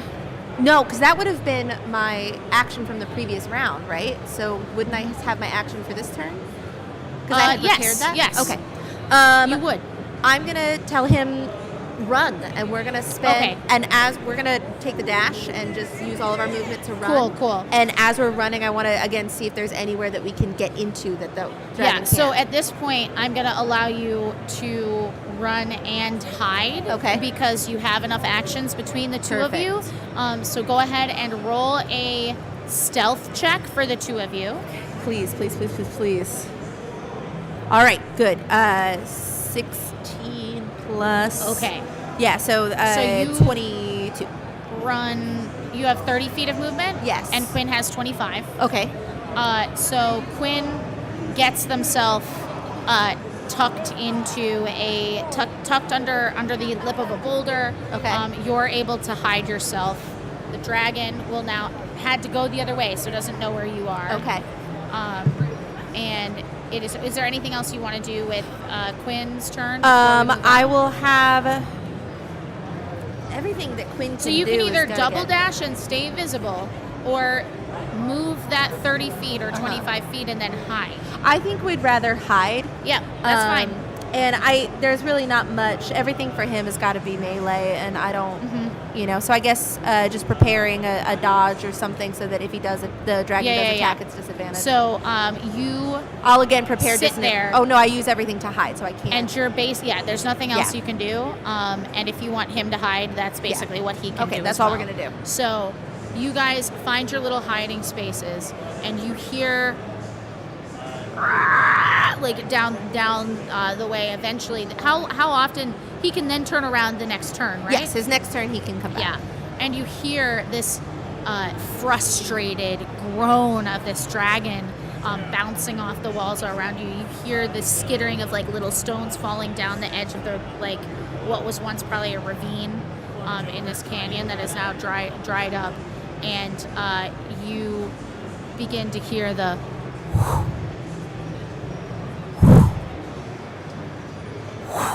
as this thing flies overhead looking for you, and you see its head moving.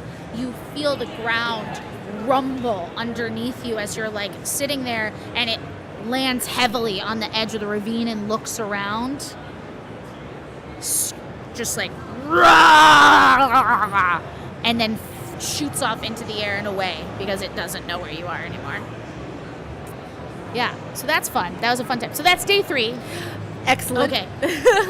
At the end of, we'll say at the end of day 4, you reach this area known as the Dragon Barrow. That was intense. Known to some as Dragon Barrow. That was amazing. And you... I didn't die. We're going to say it's evening by the time you reach. Go ahead and roll a perception check. Okay.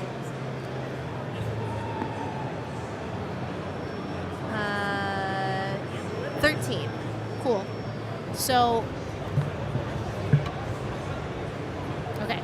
So out of the woods right in front of you, it almost like knocks you backwards because you had no idea it was there. And Quinn like jumps in front of you real quick, and looks up and goes, "Whoa!"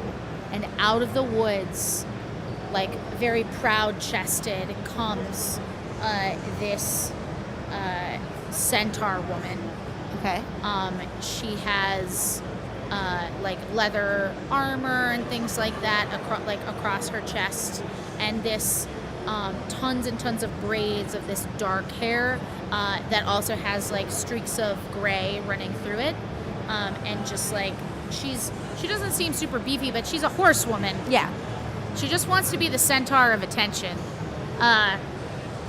I can't take credit for that. It's in the book. No. That the name of Who this wrote portion that? of it is Centaur of Attention. Who wrote and that? I had to make you all suffer for it because it's the best.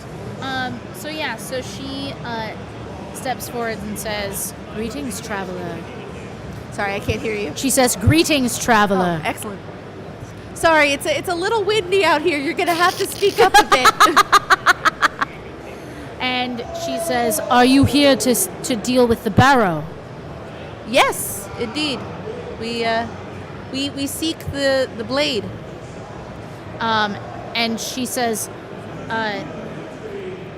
"Beware the strange lights, these witch lights that hover above the barrow. They can be quite dangerous." The witch lights.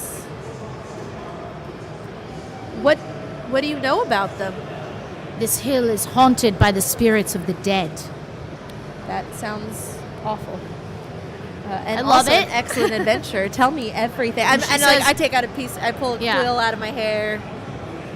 And yeah, I mean that's basically all she can Okay. really tell you. And she says that she's happy to guide you there, but that she will not step inside. And she says, "I'm happy to guide you if you are willing to come with me afterwards to the Circle of Thunder." The circle of where? Thunder. Thunder. I look at Quinn to see if that sounds interesting. My face is lit up. I am so excited. This sounds excellent. So, she said, or Quinn says, "Circle of Thunder? That's like a long way from here, isn't it?" And she like thinks and then looks down at her horse body and then shrugs. Because she doesn't have to ride a horse. She is one. She is a horse. And she basically makes it known that, or she says, "We have a problem with orcs coming in from the wood. My people need assistance. But finish what you have to do here, and perhaps we can talk afterwards." I think that's more than fair. We would love your guidance. So you don't have to roll the rest of the way to like track it. She knows where it is. Perfect. She points out to you as she like takes a torch and some flint and like lights it and holds it up by this wood as you like. She like takes you into the wood so you can look from the tree line at it. Okay. And once you found her path, she puts out the torch so that your eyes can adjust to the darkness. You do not have dark vision, I do right? not have dark vision. But even without dark vision, you can see these fairy lights kind of drifting above the barrow. They're beautiful. She says, it would be wise to get some rest and wait here till morning. Can I do a history check to see if I've encountered anything like this before? Mm-hmm. That's going to be a 9 plus 4. 13. You know that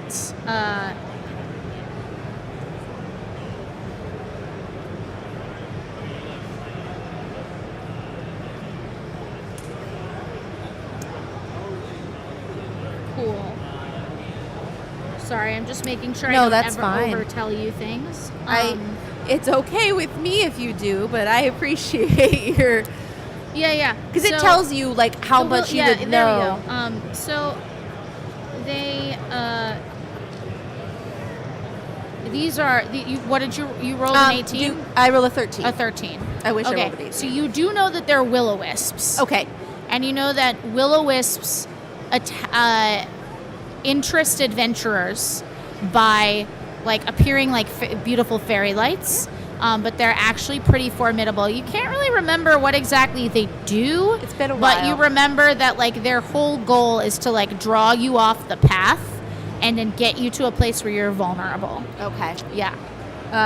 Do I remember if they're weaker in daylight or stronger at nighttime? No, they just tend to come out at night because okay. they can be seen and mysterious because you don't know if there's someone holding them. Okay. Yeah. I guess that our best bet is to follow... Oh, I never asked your name. I assume I would have on the way out here, but I've forgotten my manners. What is your name to the centaur? Oh, Zenth. So Zenth, you recommend waiting until day. Well, you're a human. You won't be able to see at night. No, Halflings, do they have dark vision? I'm not actually... I've never played a halfling, so I'm not sure. Do halflings have dark vision? That's a great question. Let's find out. It's never been easier to find out. That is very true.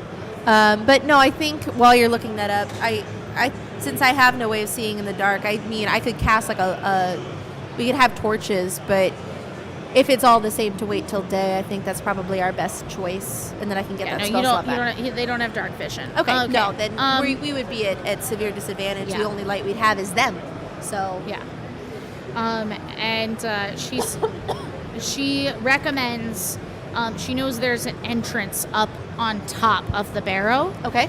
She says you'll have to look at it. I'll wait here. Like you'll have to look for it in the morning. Oh, in the I'll morning. Wait here. Oh, okay. She says I can't. I've been up there, but I can't fit through it. Okay. So. All right. Then I guess we will make camp and wait till morning. Yeah. Cool. So you are able to make camp. She is very interested in Quinn and like your stories, but not in the way that someone who reads is. More like these human folk and their ways. How quaint. You know what I mean? Yeah. Like is the kind of vibe. I want to tell like one of my best stories. Yeah. Okay. So like go that. ahead and roll persuasion. All right.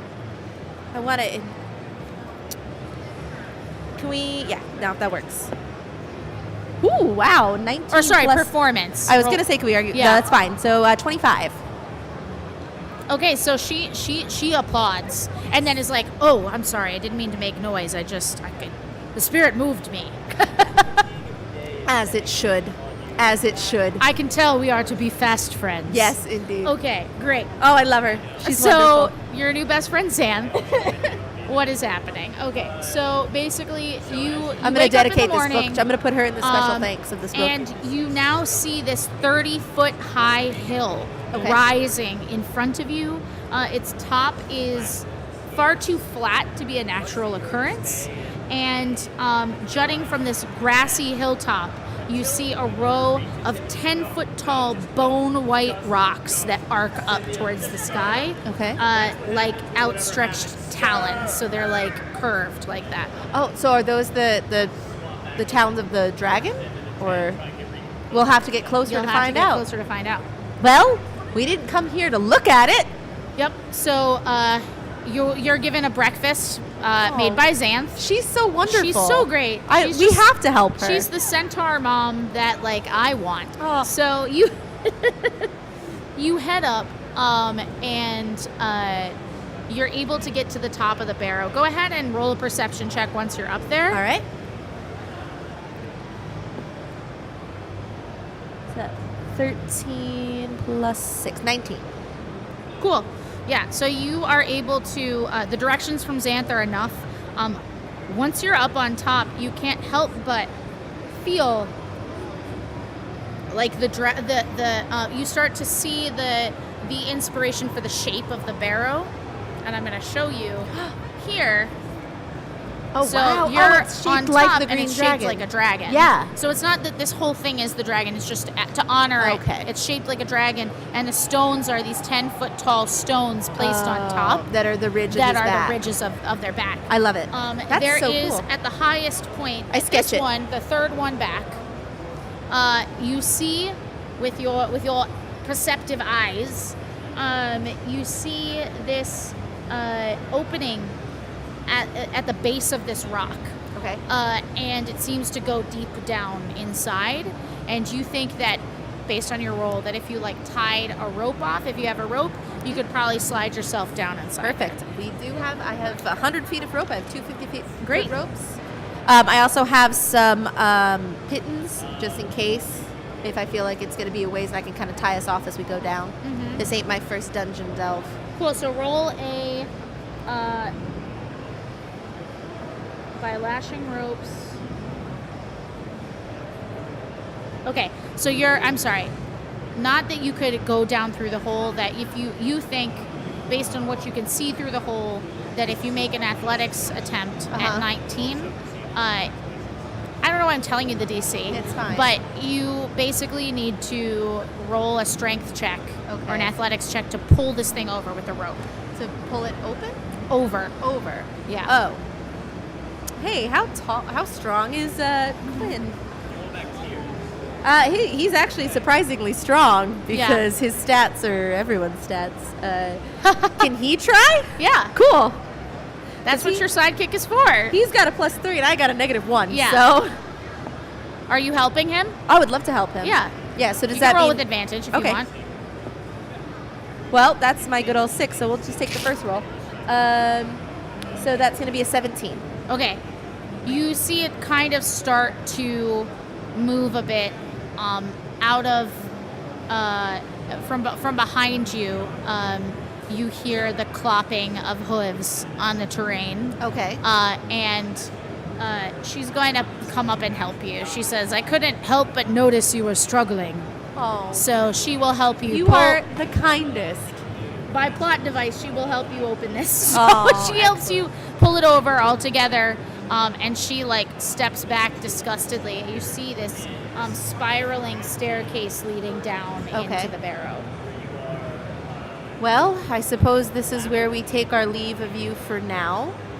Xanth, will you be here when we come back, or do we need to find our way back on our own? I'll be here. I'll wait. You are so wonderful. I know. I'm dedicating this book to you. Great. To Xanth. With love. Great. So, All right. I guess we're going in. yeah. Let's do it. Okay. So, Let's get this sword. cool. So as you go down, I'm checking. Okay. Because this tells me the way that these adventures work, if you've never run one, is it'll be like you enter here, you end up in this room. and then you have to find that room and like make sure. So depending on how someone enters, it can change Yeah. that kind of stuff. Yeah, yeah. So you get into, let's see. Yes, I see. A room at the you descend down into the darkness. How are you making your way? Are you I'm gonna go ahead and take out my hooded lantern so that I can Okay. see. And we'll go. Can I make a perception to see if I hear anything? Since I can't see, but can I hear like any rustling? Yeah, you can make a perception. Sure. It's gonna be an 8. An 8. Yeah, a 2 plus 6. Cool. So you basically hear, you don't really see anything, but you notice something crazy as you round a corner. You see blue lights disappearing down the hallway. Okay. And when you get down there with the two of you, so you and Quinn are standing there, and you look, and hovering at the end of the hallway, you see 3 will-o-wisps. Okay. Just hovering at the end of the hallway. And that's the only way we can go? You see, where is this?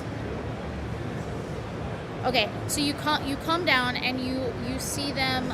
You make a right, and there. It seems like there's a curve that goes around left and a curve that goes around right. But you see the will-o-wisps kind of disappear down the right, and when you kind of move with them, you see them disappear down a long hall, hover, and then disappear to the left down an entryway. I feel like they're trying to lead us somewhere. They might very well be.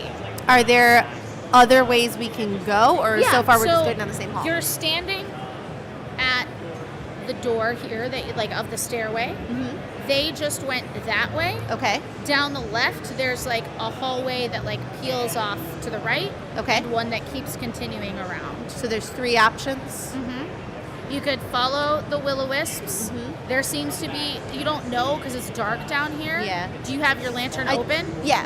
Okay, great. So you can see that there's the furthest down to the right is this long hallway that they disappeared down. Somewhere between you and that, there's like an opening in the wall, and then there's 2 openings right next to you. One opening next to you, and then one that keeps curving around the hall. Just keeps. It's like it's going. Maybe you guess in a circle, but you don't know.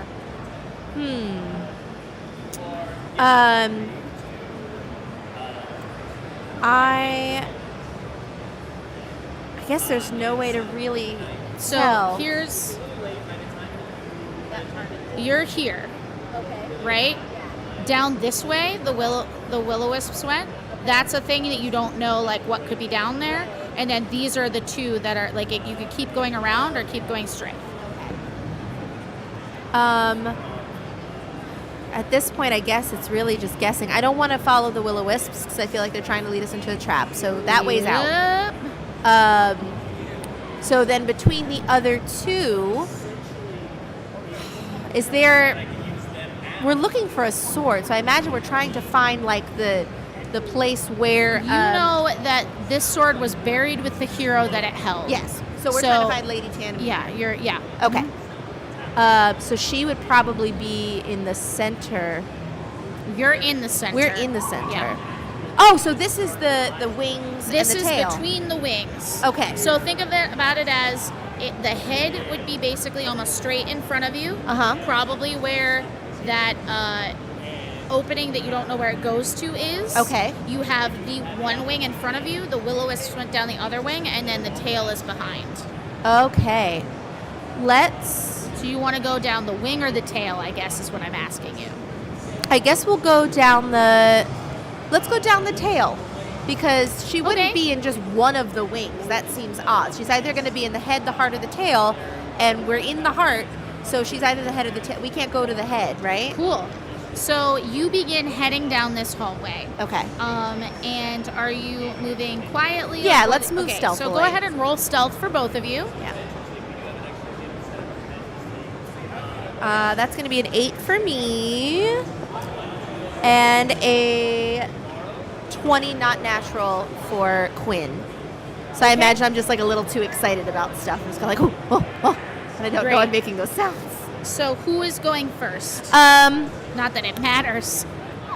It doesn't matter, but I imagine for this, I would probably... Quinn and I have gotten to know each other a little bit, and the whole point of this is to get him to be the hero. Human meat shield. So, the halfling meat shield. Yeah. Okay. Not the meat shield, to be the hero. So I'm going to send him first. So you coach him forward. I'm just supporting. And all of a sudden, there's a sickening thump and crush as he falls into a pit trap. No! Oh, we weren't looking for traps. You were not. I forgot how to play Dungeons and Dragons. No, you're fine. And I tried to ask you several leading questions. No, well, we were moving stealthily. I know. Yeah. But I didn't. Okay. Okay. Traps don't need to know. No, they about don't. Your You're right. Unfortunately. Okay. Well. So he takes 4 bludgeoning damage from the fall. All right. And he lands on a pit of spikes. Impales himself on a sword. You look down into the pit with your lantern, and it's like swords that have been like stuck into the floor. This is like a full-on Tomb Raider style. Yeah. And they're all been like tied on there. You need a tetanus shot. He takes 6 piercing damage. Woo, okay. From the sword. All right. They're rusty swords, if it helps. That doesn't help. And it appears that the floor there was covered over with like some like something that looks like kind of like earth and covered. Side note, I will say that for a one-on-one and for somebody like who's kind of learning how to play this game, like if once you get to this, you'll have played it for a while and know not to make this mistake. But it is helpful to have that sidekick to throw in a pit. Okay, so all right. He is going to go ahead and roll in athletics to get him out of there. Can I like lower my rope or something to help him? Yeah, so you can roll with advantage to get them out. Yeah, good, because he's going to need it. I rolled the same thing twice. So he rolls a 12. Perfect. Okay. You managed to pull him out. It is really, really difficult, and he looks pretty shell-shocked. Yeah. Because he just, like, disappeared underground and fell on a bunch of rusty swords. Yeah. It could have been worse. It could have been worse. He seems to be okay. Aside aside from the falling. He's probably fine, but I'll let there be light. I just shine my lantern on his face. Shout out to Dustin, who is running our stream setup, and he's the best. He's the true best. Isn't he the best? He's so good. Yeah. I'm gonna cast a Cure Wounds on him just because. Go ahead and do that. And more for like also moral support. I just want him to just know I'm here with you. I'm not shoving you into pits first. I didn't just bring That's you not at all here what's happening. as a meat shield. I want you to be okay. So he's gonna take 8, 9, 10, 11 healing, which is more than he lost because he only lost 10 points. So he's back to full health. So he's back to full. So, interesting that his hit points aren't really that much better than mine. How do you want to try and jump over the pit? How big is it? It says it's a 5 foot wide pit. 5 foot wide. So you could jump. We could jump it? Yeah, I'm assuming you pulled him up on the side that you're on. Yeah, no, of course. So we're both going to have to jump it. So you could acrobat vault over it or... Yeah. You make the case. I'm a big fan as a DM of letting you use whatever skill you want. Yeah. As long as you make the case for why you're using I that think skill. the acrobat kind of jump is best. I don't have anything. So you're going to parkour over there. I'm going to parkour my way over there. Roll an acrobatics check. And then roll an athletics check for him. Okay. For Fighter Quinn. All right. 22 for me. 22. You're over. All right, and I do a little like parkour You're like, roll up the other side. You're like, let me show you how a hero gets it done. Try it this way. Now it's your turn, but don't feel like you need to do it the way that I did. Make it your own. Yeah. This poor kid. Maybe I should have taken a Verna. That's a 8. Tell me he falls back in the pit. Can I catch him? Can I reach out and try to grab him? Roll an acrobatics check to try and grab him. Cool. So I'm guessing he's falling back in the So that's a 9. He's just falling in this pit over and over again. Oh my god. I'm so upset for him. Okay. Me too. Cool. He takes 5 damage from the fall. He falls on 2 swords and takes 7 other damage. I just cast Cure Wounds on you. And thank God that you did, honestly. Yeah, I mean, okay, cool. Cool. So, all right, it's just like, take the time, get him out of there. Yeah. Let's say he eventually gets out. Okay. This time I can pull him up on the correct side because I'm on the correct side. At least there's that. So, all right, so I'm going to, as I'm sitting him down, and I'm not going to he cast. suffered enough. I can't make him roll again. No. I'm going to, like, kind of patch him up. Yeah. And I'm just going to kind of look at him and be like, okay, so first rule, we're going to talk about pits. When we can do that, then you can fight the dragon. Okay. So we're going to do that But step first. 1, pits. He just looks at you and he's like, I just thought we were getting a sword, and this is honestly a lot of pits. Well, it's really just one It's pit. just the one pit. Over and over again? Here's what we're going to do. We're going to try to avoid them in the meantime. So we're going to be a lot more careful now. About checking for traps. All traps, not just my pits. friend Dylan always tells me to check for traps. Your friend Dylan's a wise man. Yeah, Dylan didn't check for traps. Come to think of it, man, how is Dylan? Like, and so you guys move forward. All right. We're going you to check see- for traps. You pass on the left Uh-huh. this beautiful sarcophagus. Okay. So the I can show you now. This Okay. is what you're in here. Okay. So on either side, you have a sarcophagus on one side and one on the other. They're both very beautiful. Yeah. You're able to read some words that let you know that this is Lady Allegandere and her squire. Moving forward into the room beyond, in the room north of there, it has the bones of Azdraka, and you see this giant skull, like the rib bones. It's very Targaryen, because you have like the wings laid out, and then the giant. You're like walking through the ribs on either side so with cool. torches. I just like, remembered I'm a beautiful. bard, and I could have given him bardic inspiration to jump over that dark You pit. really could have. It's fine. We know for next time. And then that's part of the you game. see on the skull this beautiful silver longsword laying across like the brow of beautiful. the dragon. So you found it. So good for you. I'm afraid to take it. Can we check to see if it is rigged or anything like that? I will summon my mage hand. Okay.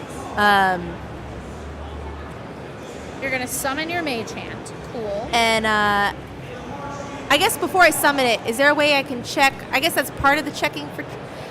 I want to check and see if there's any like thing where if I go to grab it, it'll spring anything. So go ahead and roll an investigation check to Okay. see if there are traps. All right. It's checking for traps. Yeah, which is important. 14. 14? Yeah, Yeah. It does not appear to be trapped. doesn't appear to. I'm still gonna look at. There are no mechanisms. Okay. Do I have detect magic? I don't. I didn't. I thought I did. No. Quinn begins moving forward towards it. It's like a boo with a boo in Aladdin. Wait, no. I'm Yeah. gonna grab him. No. Okay. And he goes, but isn't that what we came for? What did we learn with the pit? Yeah, but the pit's not a shiny sword. I could be a dragon slayer with that sword. You could also be dead. That's a good point. Yeah. So what are you saying? We came here to get the sword. We need to get the sword. We need to get the sword. I'm just making sure it's not. All right, here's what we're gonna do. Stand against. I want us to like go on either side, like on the wall, like away from the view, and I'm Yeah. gonna have my mage hand grab it. Okay, cool. Just in case anything happens, I'm gonna try. Just in case. It's just in case we summon another dragon. We're gonna get attacked. A skeleton. We're I gonna. just want to understand where you are. I And I am. want you to understand what the room looks like. I have For no reason. forgotten how to play Dungeons. It's been a while. Let's see, it's 4. Oh, I realize that you can only hear my side of the conversation. Anna's telling me that I'm doing an excellent job.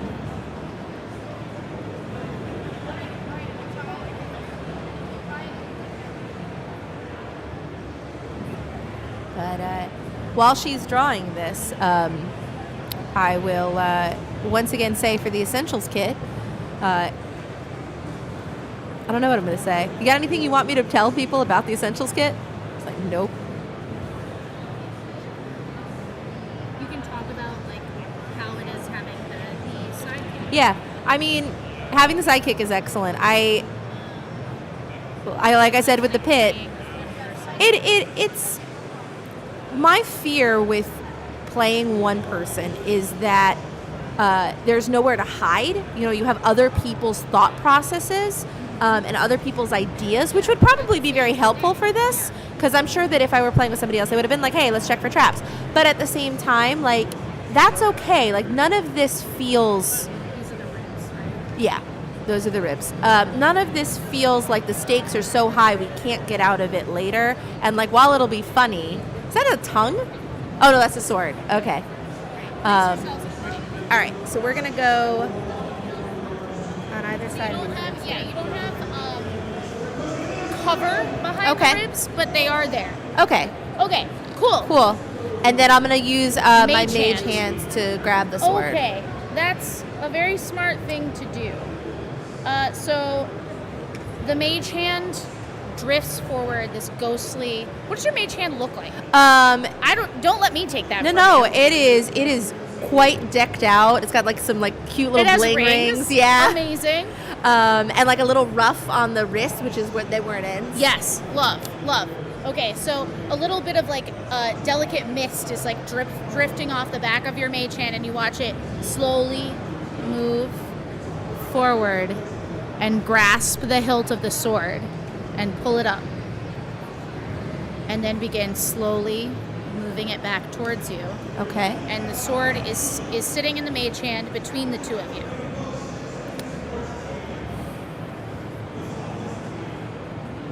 I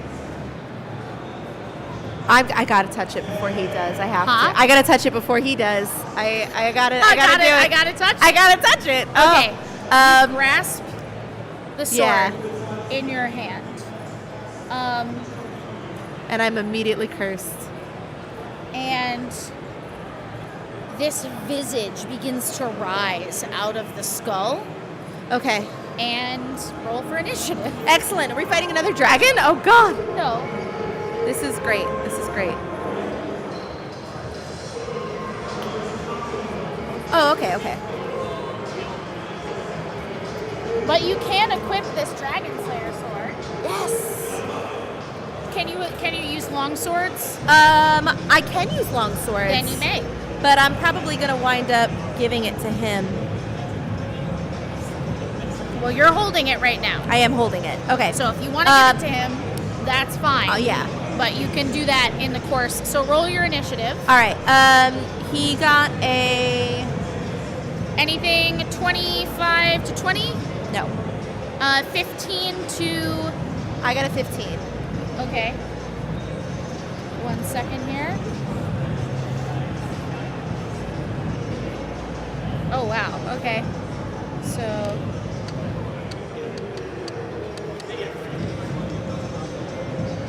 Cool. And you got a 15, so that's Ellie. And what did He got 11. sweet soft boy Yeah.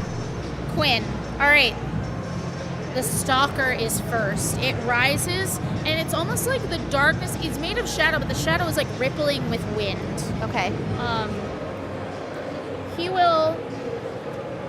he protects sword, but he also attack you. Right. So he is going to go ahead and multi-attack. What's your AC? Mine is 15. Cool. Okay, so that misses. This music is And- very not appropriate for this battle. You but said it's it's 13? 15. 15. And this one hits. Okay. So you take 10 damage. Cutting words. Cutting words. Also, I'm defensive duelist. I can use my... No, I'm going to use... Actually, I want to use my reaction. Can I use defensive duelist? If I'm attacked by melee, I can use my reaction to add 2 to my AC. Would it have missed? 15. So it would have made my AC no. 17. No. It still would have hit? Missed. Still would have hit. Okay, well, that's what I chose to do instead of cutting words. So 18. So 10. So 10. I'm going to also leave you more time because you need to tell me that you're cutting words it Yeah. before I tell you how much damage it Okay. is. So I will leave you more time. Okay. That's on me. Cool. Okay, cool. All right. It is now your turn, Ellie. Oh God, that hurt. That was not fun. I'm gonna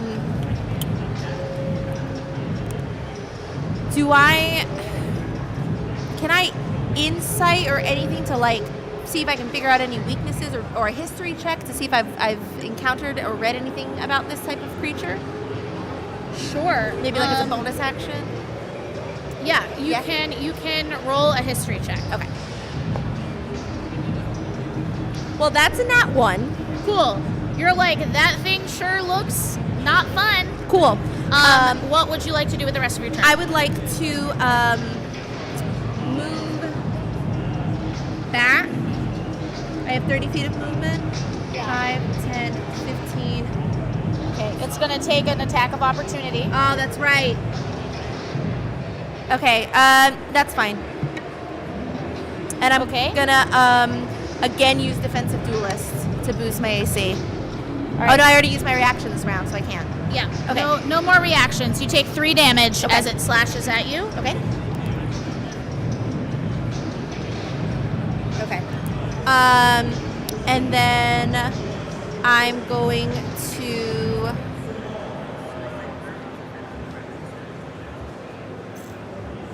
to try hold person. Cool. So I needed to make a wisdom. Oh, it was a 14 out of 13 for the dragon before, but it's fine because it failed. Make a wisdom. 14 DC. I don't know where I rolled because it's not a person. It's an elemental. Sorry. Okay. Well, I could have told you that, but you rolled a natural 1 on your history. that's true. That's fine. All right, Okay. so that has no effect. Now it is Ellie's turn. Unless you have a bonus action, would you like to inspire? Can or yeah, I'm gonna. Can I toss the sword to him? And no, he's gonna drop it. He's an idiot. You don't know. All right, I'm gonna toss the sword to him, and as I do, I'm gonna just be like, "You, this is your This first is mission," you. Okay, great. So and I'm gonna give him bardic inspiration. He grabs it. I rolled for him. I'm Okay, that's sorry. fine. He grabs it. I will, and he has bardic inspiration, Yes, so you he hold does. on to that and use that for him. At That's the time, right. it is now his turn. He grabs the sword, and you see this look of glee spread across his face, like his true calling is upon him. Yeah. And he slashes at it. Go Yes, he ahead does. and make your attack. Excellent.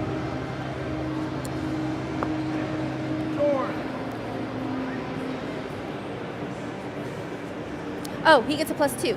And it's Well, and the So- sword is a +1. yeah. So the sword's a +1, so it's 5, 6, 7, 8, 9, 10, 11. 11 to hit. Yeah. Okay, he swings wide. Yeah. Would he like to do anything else with his turn? Man, this is actually a lot to manage. 'Cause I forgot he has bardic Yeah. inspiration too. Playing 2 characters Do you is want to actually hard. roll your bardic inspiration and see if he Yeah, I hits? do. So he had 11. Yeah, 11. So 17. Okay, now he hits. Yes. That was the difference. All right. Okay, so how much damage do I take? You're gonna take 1. Oh wait, it's this one. 3d6 slashing. Oh wait, no, this isn't a dragon. It is not a dragon. Okay, so then it's a regular one. So then it's gonna be a d8. Give me. You know what? This one's fine. 4 plus 3. 7 points of damage. Cool. Okay. Great. Okay. Next up is the Stalker. Oh, can he move? He's going to get an attack of opportunity. No, he'll stay because he's got to stay in melee range. Okay, cool. So he holds the line, Yeah. and the invisible Stalker will go after him now. Will an 18 hit? Yes. Okay. That's way more than 18, but it's not an actual 20, so great. Okay, so 6 damage to him on the first attack, and 6 damage on the second attack. All right. Next up is Ellie, and Quinn is on deck. Okay. Ooh, this is actually a lot. All right. I'm going to...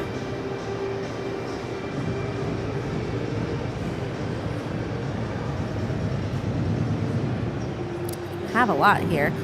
I guess I'll take out my crossbow and shoot my crossbow at it. So that's gonna be 15 plus 6, 21. 21? Yes, that will hit. That'll hit. Okay, great. That'll hit. 10 points of damage. Okay. As you watch your bolt into this invisible creature that's kind of like hovering in front of you, although you wouldn't know because it's invisible, you notice that the sword seemed to do a lot more to it than your crossbow bolt. Okay. But it took damage. So it needs magical. Okay. It needs magic. Yep. Okay, cool. Now it is Quinn's turn. Quinn is going to. He hack and he slash. For his bonus action, he's going to use second wind. Okay. So does he have 2 attacks at level 5? No, he doesn't get it to level 6. Got it. Yeah. Okay. Yeah. So he's gonna heal 1d10 plus his level, which is 5. So he's gonna heal 10 points. That's gonna put him there, and then he's going to go ahead and just keep whacking him with that sword. Okay. That's his job. I'm just gonna keep yelling, "You can do it, kid! You're doing great!" Yeah.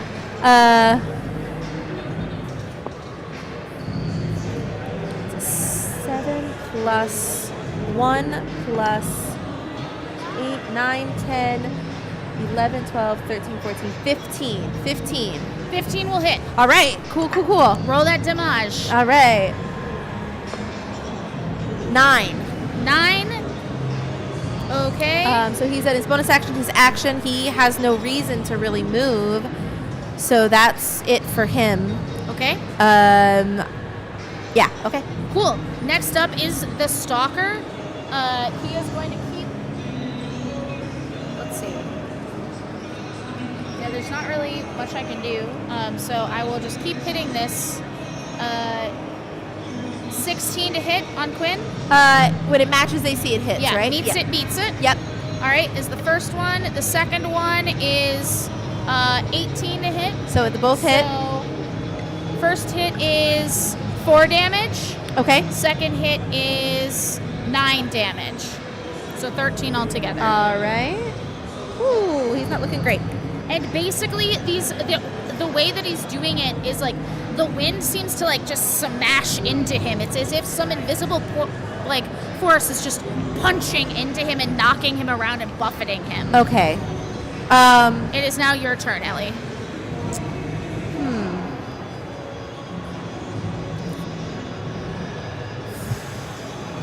And it's like when the magical sword cuts through, it's like the bow of the ship cutting the wind on either side, Yeah. but anything else is just kind of like buffeted back. Like Yeah. your arrow went in and then kind of like crackled to the ground as the Okay. air pushed it back. So it didn't do. Okay.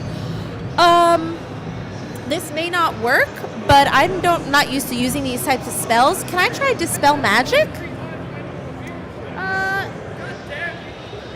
Roll an Arcana check. Okay.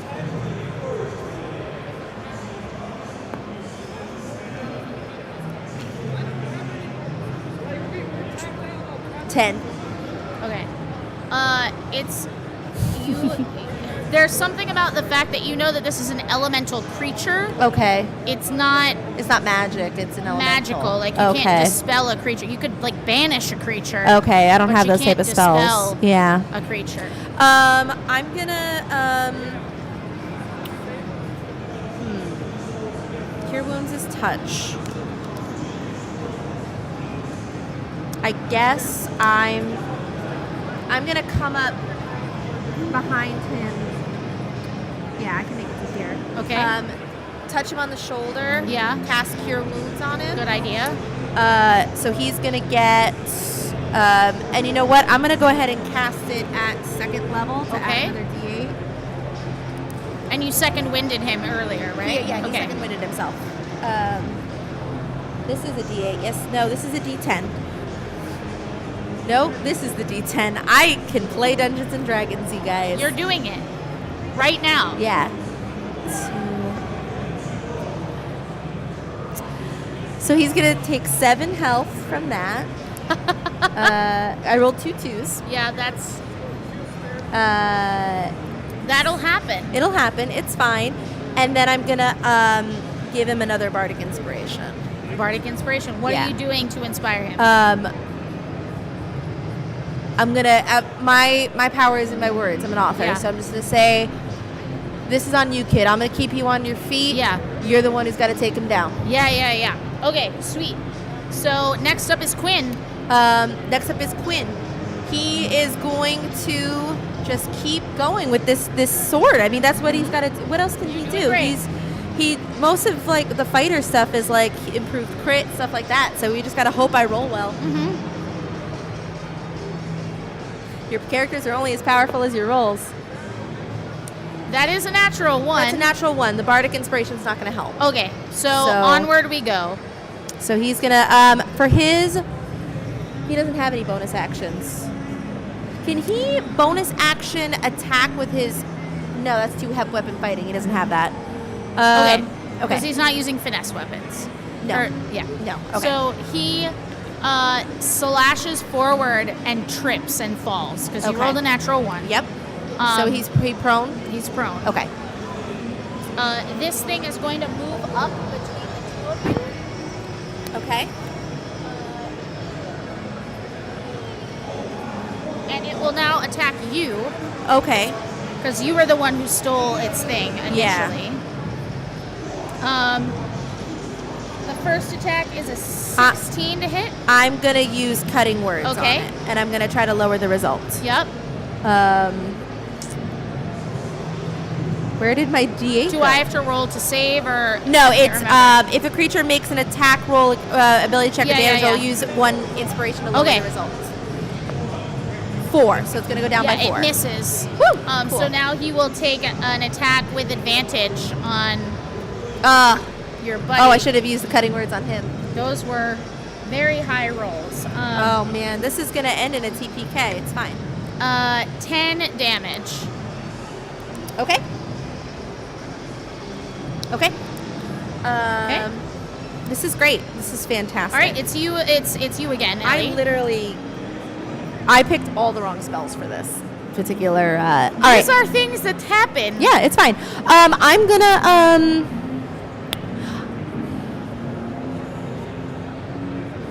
It's an elemental, so he doesn't have wisdom.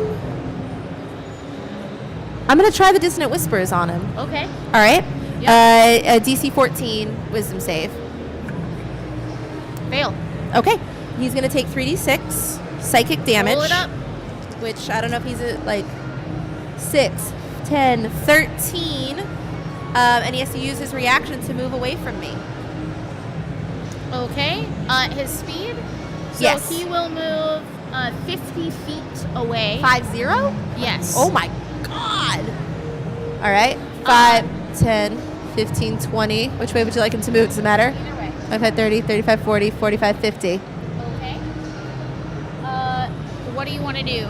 I am out of bonus actions. Are you going to move or are you going to stay? I'm going to lift him up. Mm-hmm.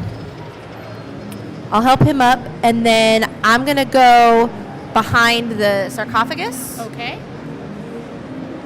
So those ovals. Yeah. Those ovals are each sarcophagi. Oh, what so is that's this here? just like a big thing, an Like a pillar? earthenwork pillar. Yeah. Okay. All right. I'm gonna hide behind the pillar. Okay. And then I guess that's all that I can do because I'm out of bardic Okay. inspiration. Great. What is Quinn going to do? Quinn is going to. He's only got 25 feet of movement, so he's He's a wee boy. He's a wee boy.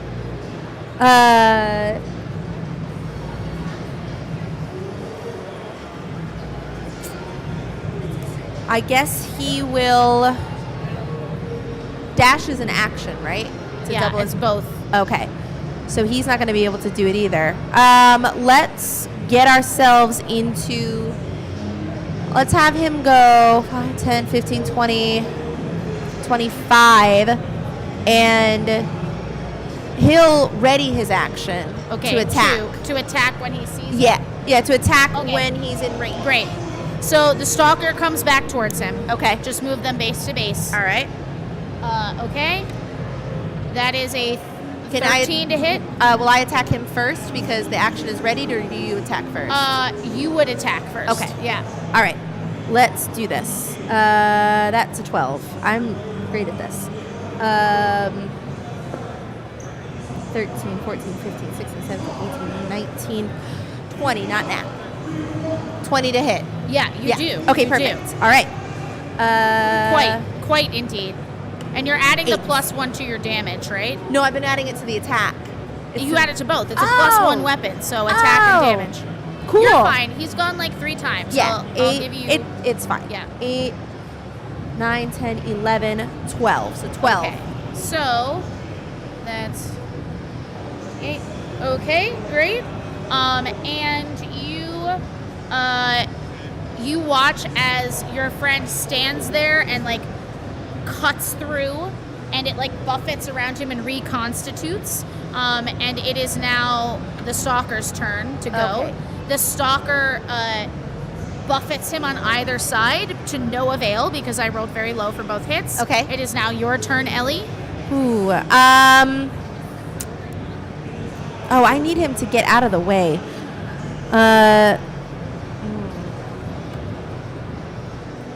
I have no good. I mean, you can keep shooting it with your crossbow. Yeah. It's just resistant to the damage. Okay, so it'll do half. not- You know what? I'm gonna try Vicious Mockery. Okay. DC 14 Wisdom save. Wisdom save. Yes. Fail. Okay. It's gonna take 1d4 psychic damage, which is not much, but it has disadvantage on its next attack, Love that. and it takes 4 damage. Nice. Cool. Good work. Okay. Okay. And I don't see a need to Quinn? move. That seems good. Quinn is gonna keep wailing on him. give me a Quinn. He's got to do it. Give me a Quinn. 8 plus 8 is 16. Yes. Okay. And Remember to add your 1. Yes, okay. There it is. 2, 3, 4, 5, 6. 6 points of damage. Okay. And I'm just gonna keep. I've added bardic inspiration. I'm just gonna keep yelling. You got it. You're doing great. You're doing great, kid. How is this thing looking? He's looking rough. Okay, that's good. Okay, so stalker attack With disadvantage. at disadvantage. Cool. Sorry, I That's got fine. lost from my page. Let's see. 11 plus 6 is 17. That To hit. hits. Yep. Okay. Okay, 7 damage to Quinn. Yikes. How's Quinn doing? Not well. Cool. Cool. How's not well?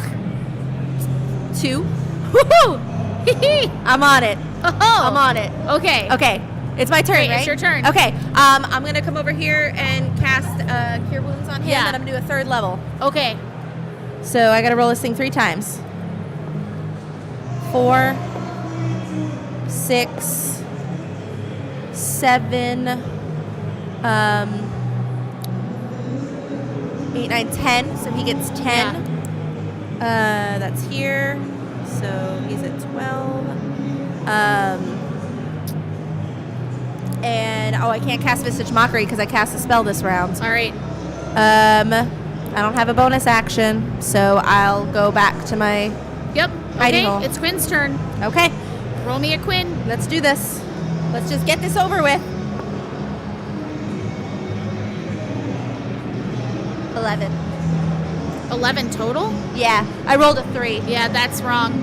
Yeah. Okay, do you want to use your inspiration? Yes, he didn't use it. Yes, 18. Okay, you hit. Okay, Do it. Come I on. think you can do it. come on, I think I can do this.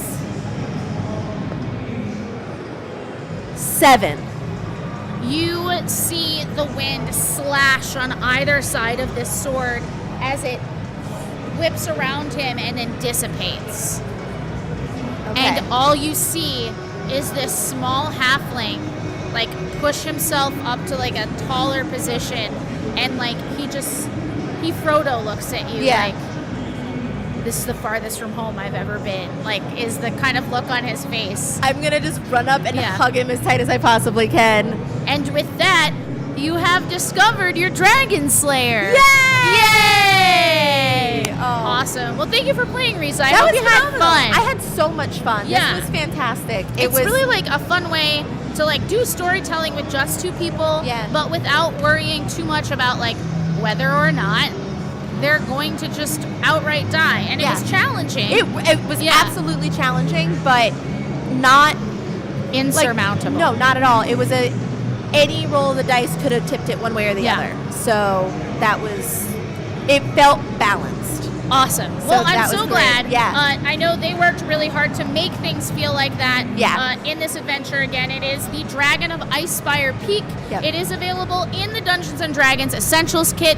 Hopefully, you guys got a feeling for how this one-on-one stuff plays, Yeah. and we hope to hear about your adventures. Make sure you give us a follow on Active Player Net on Twitter, and Active Player Network literally everywhere else. Everywhere else. You can find VODs. We just finished a 6-part series at the Cauldron in New York City, playing a homebrew world of Dungeons and Dragons. It's very like cool. a modern fantasy kind of feel to it, and it's very, very fun, and we can't wait to see what happens next on the channel. But you can also find how to plays, game overviews, interviews with luminaries from the gaming community.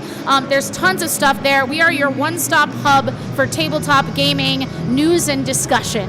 So come play with us on those channels. Again, I'm Ann, I'm Risa. and this has been the Active Player Network takeover of day 1 of the Level Up Dice Tabletop Arena. Thanks so much for joining us. Bye.